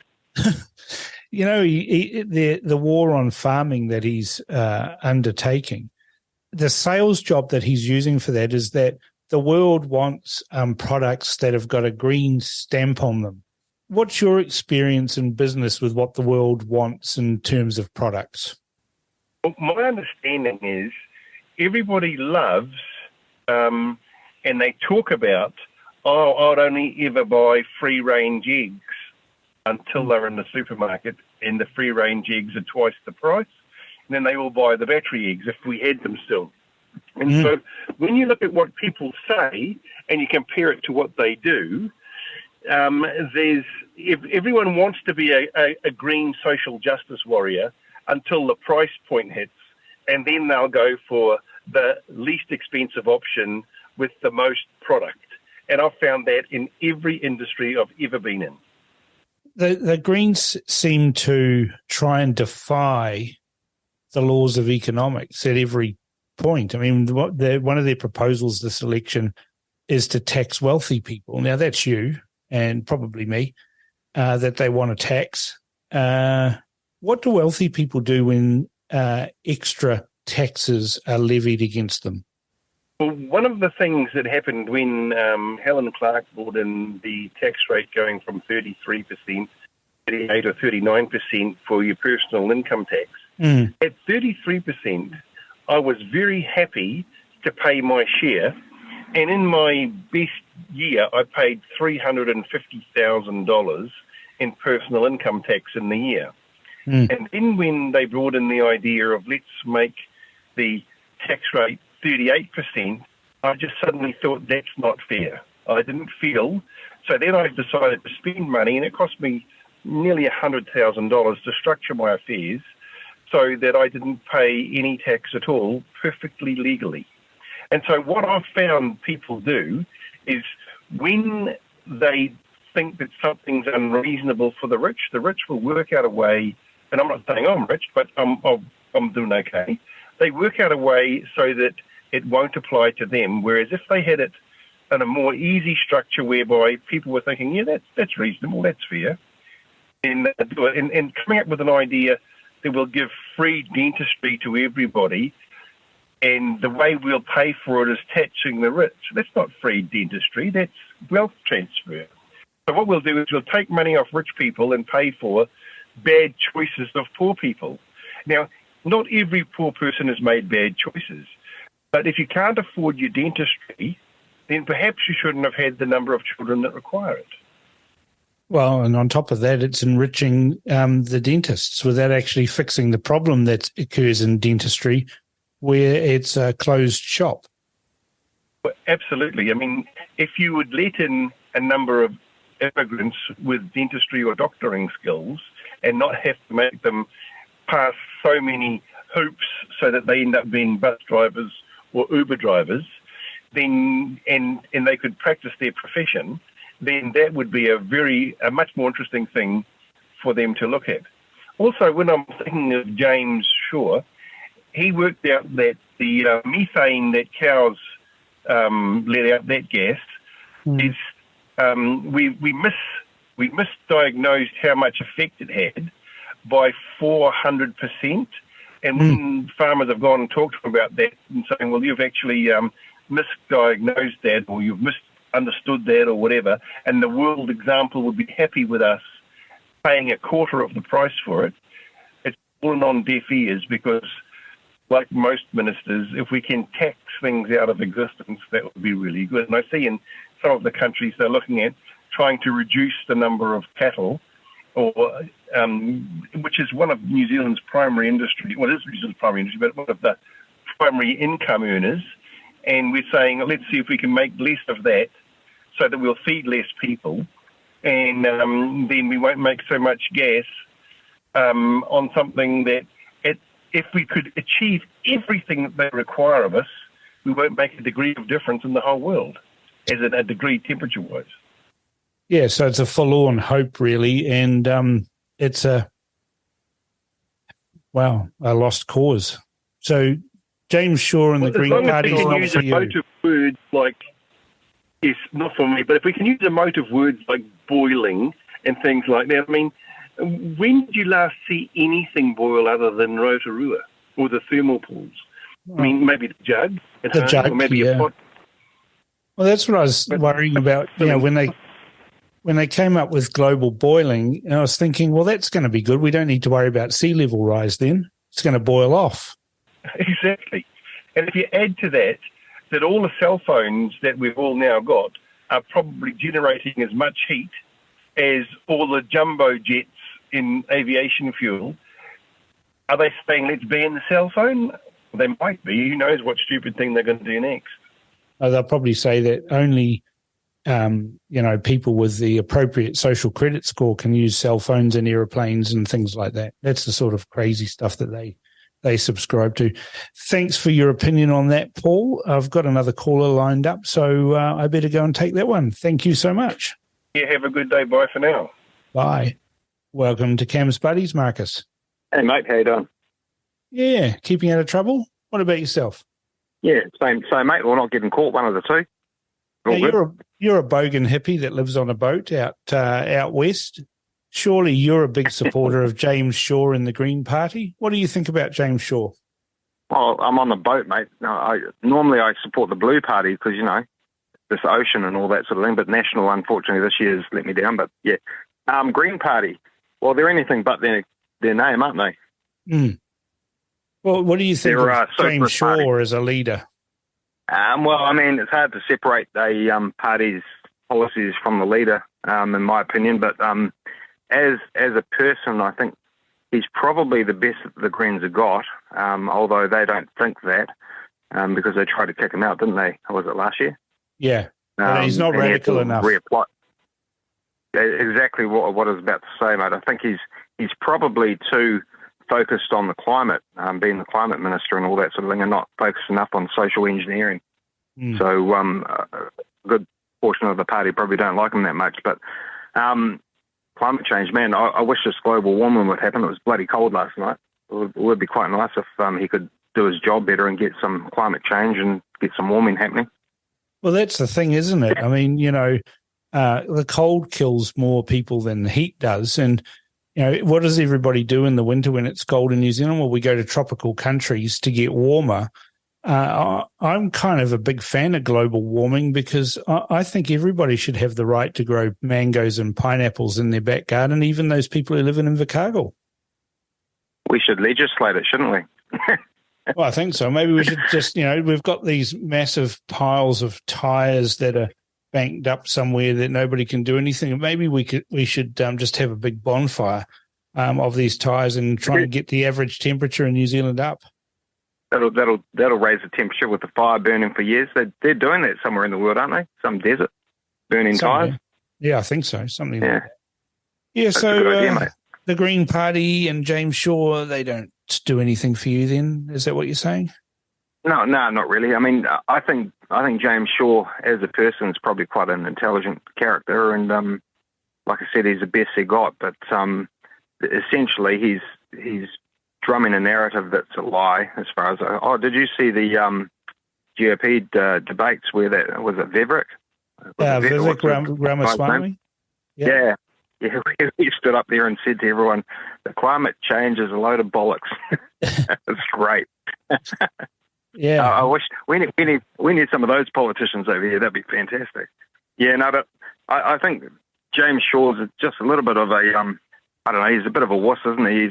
He can't stand up against all those bloody feminists in the party, and he's basically just getting told what to do as well, just like all the rest of them. Useful idiot. I think he keeps his testicles. I don't think in his he's much pocket. of a leader.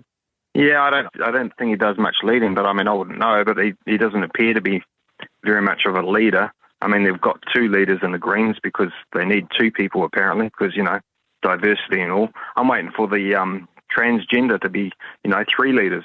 Then they're going to have a lesbian or a gay guy. Well, maybe James. How many leaders are going to have? Yeah, no, I think James Shaw should identify. He should identify as something else, and he'd be safe then with his leadership. Yeah, well, yeah, maybe. Yeah, I don't know. Couldn't comment, mate. Yeah, well, anyway, thanks for your opinion, Marcus. Brutal as always. I look forward to talking to you next week. All good, mate. Catch you later. See you. Welcome to Cam's Buddies. Cam, hi. Hey, Jimmy, how are you? What's the topic? Good, thanks. What topic have you got for me this week, Cameron? I want to know what you think about James Shaw, the co-leader of the Greens Party. Well, let me gather my thoughts. I think he's probably the most sensible Green. I completely disagree with him on most things. Yeah. But he gets the point that you need to be in the tent to actually change anything. Mm-hmm. Whereas the more extreme Greens just want to do extreme things that no one will vote for, so they've become ineffective. Whereas James Shaw seems to understand that if you're not in government, you can't actually do anything. Yeah. But I think that his ideology is not right. I don't think socialism is the answer. I don't think you can tax your way to prosperity. I think wealth tax is horrendous. But to be honest, I don't know a lot about him. I don't particularly follow him or anything. I know someone punched him, unfortunately. Violence in politics is never acceptable. No, I completely agree with that. I think that that's insane. But, yeah, is he Australian or British or something? I'm not sure, but I think he's got two mums. Yeah, so that's my take on James Shaw. He's ineffective.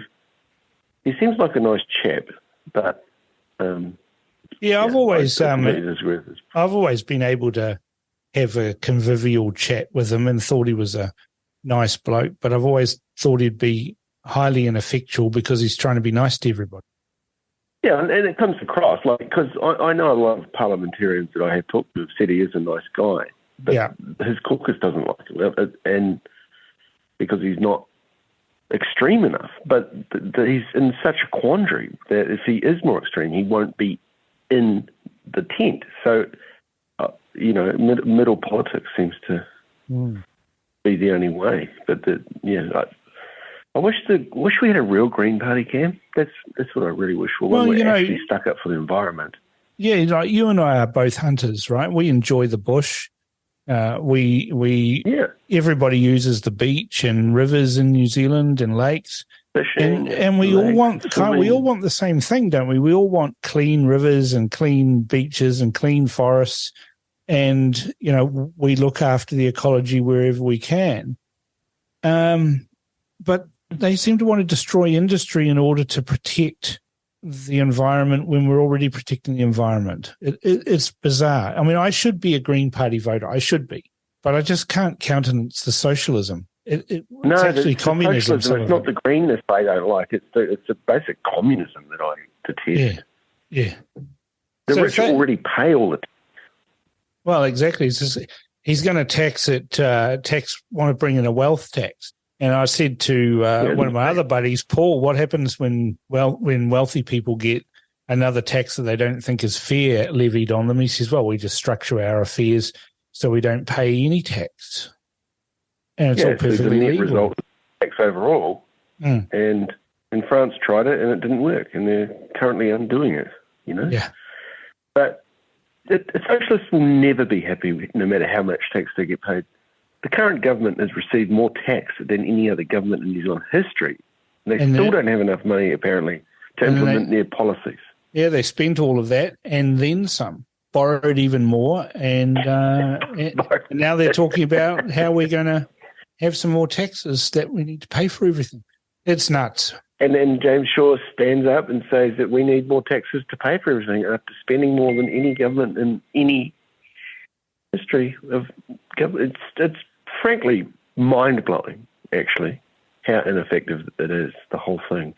So I think that James Shaw is quite an ineffective leader, but he's in the tent. So, what's your thoughts on him? Like, would you leave him there if you had the power, or would you? Well, my thoughts is he's a nice guy, but nice guys finish last. And unfortunately, the rest of the Greens are as toxic as the all the oil that they claim to loathe. But I feel sorry for him. He's a decent man trying to do an honest job, but surrounded by rabid, frothing morons who have no concept of basic economics and are essentially totalitarian in the communist form. Types of people that want to control what we say, what we think, and what we do. And for that reason, there's no way I could support James Shaw as the Green Party. Maybe he should split off and then, create a party that appeals to, the wives of the people who live in the leafy suburbs. The Ponsonby wives and the those sorts of people. Maybe there's a place for a decent Green Party. who knows? But, yeah, I mean, there was this sort of talk in the Greens a while back of replacing the leaders, and they were talking of Elizabeth Kerry and Ricardo being the leaders. I mean, I'd love to see the Green Party as those two leaders. I wish they'd done that. That'd be the end of them. Yeah. All right, Jimmy, I've got to go to the next caller now. So I appreciate your call, and we'll talk next week. Thanks, Cam. See you. Okay, thanks. Cheers. Bye. Welcome to Cam's Buddies. Jack, how are you tonight? Hey, Cam. So I've asked all the others what they think about James Shaw. And I want to hear what you think about James Shaw, the leader of the Green Party. I think he's an interesting character, but he's in the wrong party. I don't know why the hell he's in that party. He's the most ungreen person out. He's actually got a lot of talent. Why doesn't he find a party where that talent can be utilised? Well, yeah, I mean, I've had sort of discussions with him along those same lines. I always thought he'd be a natural fit for the National Party, actually, because he's kind of conservative. He's only having to bring in things like wealth taxes and that because of the other loonies that are in the party with him. But I think he actually genuinely cares about New Zealand and cares about the environment. And it's kind of something that we all care about. You know, you're a pilot. You don't want to fly around in smog all the time, do you? I do not. I want to go fishing in the South Island in rivers that are not full of rubbish. But what you said before, I couldn't agree more. You said it exactly right. He should be in the National Party. Yeah, and helping green them up. But they've become a little bit too woke as well, haven't they? Yeah, that's the problem. Yeah, we need green, but not the stupid way that they go about it. They'd send the country broke. And yes, we'd be green, but we'd all be living in the jungle in grass skirts. Well, I'm not sure that they'd want to harvest the grass. They'd probably want us to be slaughtering animals because of the farts that they make so that we can use those rather than grass skirts. Yeah, it always amazes me that these people that are into green stuff, which I think is great, have no qualms about hopping on jet aeroplanes and flying off anywhere in the world at our expense. Well, that's the thing with greens. When they go to these world meetings, yeah, why don't they go on a bicycle? Yeah, well, that or a canoe or something, you know, to go overseas. But they don't, do they? They jump on a plane as soon as they get a chance. Exactly. Even going to Wellington, I bet they don't bicycle there. Or take a train even. Correct. So, what else can you say about him? Not a lot, really, eh? Not a lot. A sensible guy in a loony party. Yeah, exactly. Well, anyway, it's short and sweet, but that's pretty much what all my other buddies have said. Nice guy, but nice guys finish last. Yep, dead right. Thanks so much, Jack, and we'll talk next week. My pleasure. Bye. Bye. My buddies can be very brutal at times, but that's why I love their thoughts. They never hold back. They're unafraid to challenge me or my thinking, but I think they went easy on James Shaw this week. But there's many times that my views and reckons have been formed by these free and frank discussions with my mates. Let us know in the comments by emailing inbox@realitycheck.radio or text to 2057 which leader you think should be the focus of next week's Cam's Buddies. Would you like to be a part of reviving honest media? At RCR, we're on a mission to do just that. We report on critical, censored stories and hold those in positions of power to account. As Paul Brennan says, it's a good mission. Now there's an easy way to support RCR and at the same time receive some amazing benefits. Our Foundation Membership Club is here. As a member, you'll enjoy a host of exclusive benefits, including a daily bite-sized news digest, a backstage pass to RCR, and discounted merchandise. Find out all you need to know about our Foundation membership now at www.realitycheck.radio. If you'd like to contact us here at Reality Check Radio, you can email us at inbox@realitycheck.radio or text us by sending your message to 2057. All right, now it's time for one of my favourite parts of the show, the mailbag. And Today's first comment comes from Marlene, who said to us last week in the middle of the show, Cam, please play Orwellian by the Manic Street Preachers. Very fitting, great show today. Well, Marlene, Dave, our producer, saw your email come in and scheduled that right in the middle of the show for you. So I hope you enjoyed that. We aim to please. Jan says, a fabulous news talk. God bless. And then we have a long comment from Jan. When the legacy media journalists are going to wake up and start looking at history and ponder whether it might just repeat itself. Have a look at this. electionresults.govt.nz. I can see Labour tanking on 21%, and that was under Helen Clark, who, in hindsight, was probably the most competent Labour leader this country has seen. This started with Hosking declaring that Labour has tanked at 29% when he's been saying all along he doesn't believe the polls. I reckon our legacy media are talking this stuff up, and I'd love to see them wrong. I was curious about whether anyone here had an opinion on this, but we'll get there no doubt as things progress. And Jeremy adds, hi RCR, love the crunch with Cam Slater, a great presenter, articulate and focused, compulsive listening. Keep up the great work. Anonymous says, Cam Slater, please interview Liz Gunn on the crunch. Well, Anonymous, we'd love to have Liz Gunn on the crunch, but the problem is Liz Gunn won't come on the crunch. And she's been invited on RCR by multiple hosts multiple times and has refused every single time. So it's really up to Liz if she wants to come on the crunch.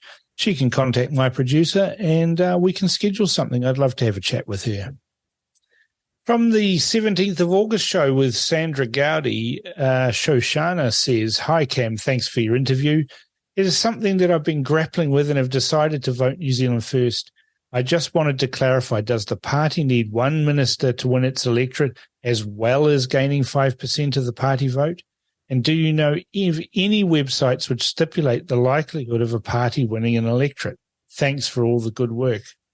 Well, Shoshana, you don't need to have an electorate win as well as 5%. It's an either or. You can either win an electorate and then all of your votes count towards your score. So if you're a small party and get, say, 3% and you win an electorate, then you'll get 4 MPs, one from the electorate that you won, and then 3 more from the list.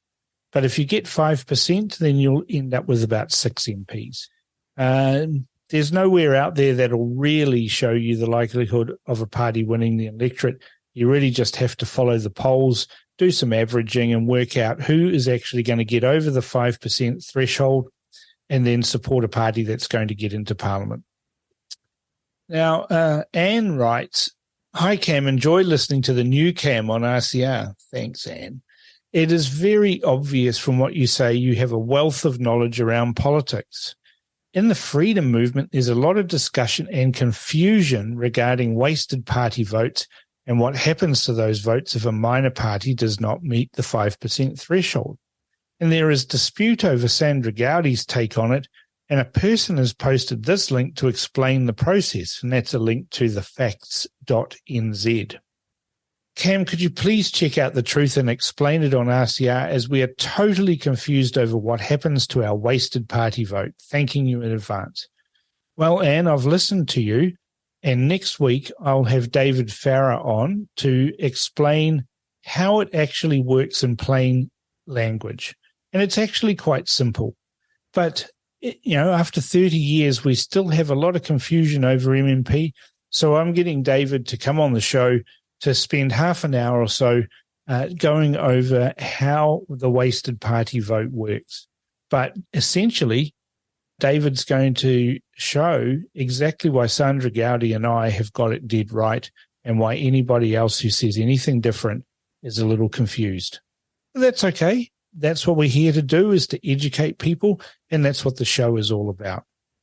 Now, we had some comment that was on Facebook about a little short that was there about the political shell game, and it says here we have Cameron, who says, Anyone who votes red versus blue is voting for further decline. We need real arbiters who care about the greater common good in those chambers.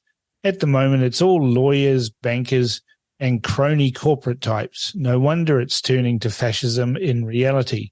Taxes are wasted without question, funding their elite lifestyles without accountability. Productivity is plummeting along with the standards of living.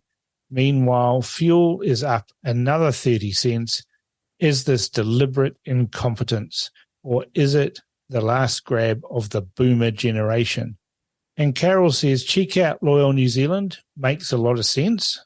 I've checked them out, Carol, and we'll have to agree to disagree on that. But again, it's up to Liz Gunn to come on the show, and the ball is entirely in her court. We have an open mic that's available for her. William adds, just removing Labour, Greens and Maori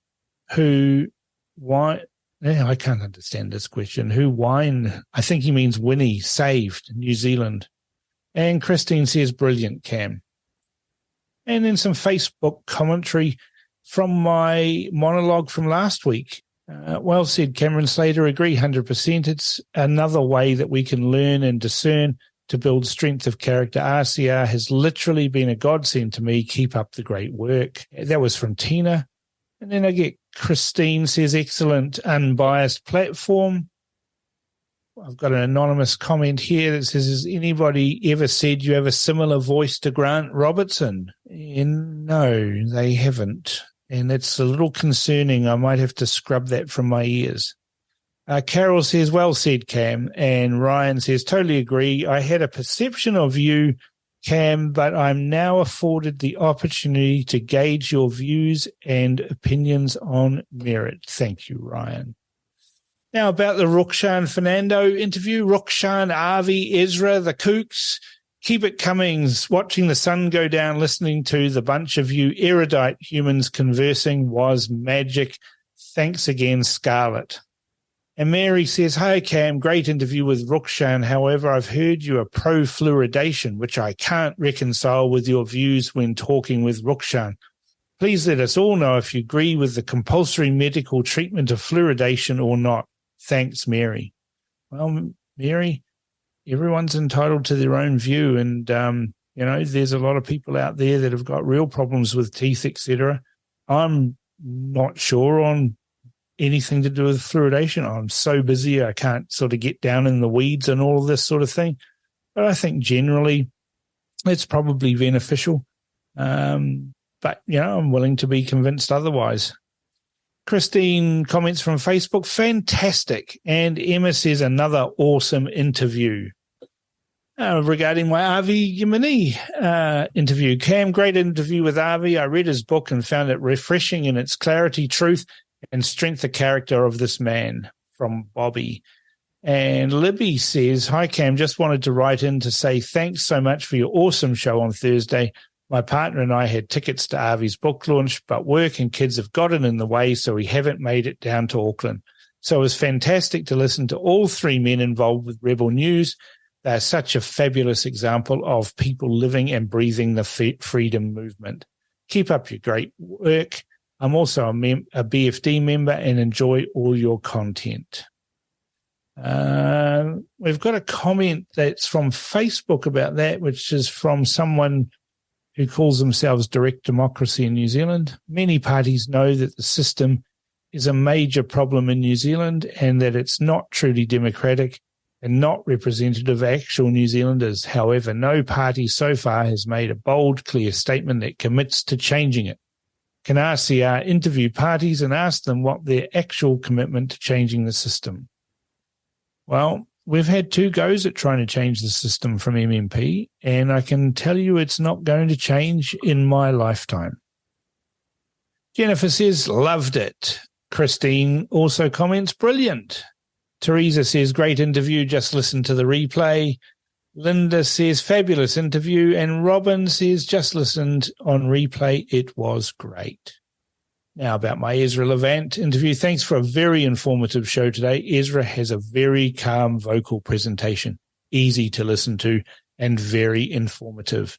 His information about citizen journalism was very interesting. I admire the courage all you guys display and the stories you unearth. It is great to see politicians and media hacks get pissed off when their propaganda is questioned and disinformation exposed. And that was from James. And then finally, a comment on Cam's buddy. Hi, Cam. Have you talked with your mates about Matt King? No, I haven't yet, but we've got a few more weeks to go before the election, so I'm sure we'll talk about Matt King in due course. And that's the mailbag for today. Check out our brand new RCR Foundation Members Club. Go to realitycheck.radio/members and join now. Right, that's it for the Crunch this week. I made a mistake this week and I felt that I had to address it. We really need to try harder to listen to all sides of any issue. And I spent a fair bit of time with Ezra Levant, and that's his mantra as well. We need to set real examples not only to our audience, but also to the guests we have on RCR. I truly believe in Reality Check Radio's mission and think that our approach is setting a new and higher standard in the New Zealand media landscape. Once again, it's been a real pleasure having you all back this week. I'm loving all your feedback and really enjoying talking to so many people sharing their thoughts on politics, life, and everything in between. There's plenty more in this election campaign to come that we need to crunch into, though. So we'll be back at it next week. And a big shout out to all of you, and thank you for listening and having faith in me as we continue to explore what I think is the beautiful game of politics. Don't forget, email suggestions to inbox@realitycheck.radio for people for me to interview, and let's make this show the best political show in New Zealand. Stay tuned for a breakfast show repeat coming up with features including Money Talks with my good friend Farzan Narani and Perigo's Perspective with the indefatigable Lindsay Perigo. Looking forward to having you join me again next Thursday at 4 p.m. for The Crunch with Cam Slater. You've been listening to The Crunch with Cam Slater. Remember, you can check out the replays for today's show on our website at www.realitycheck.radio/replays. Tune in every Thursday at 4 p.m. for more with Cam Slater, right here on RCR, Reality Check Radio.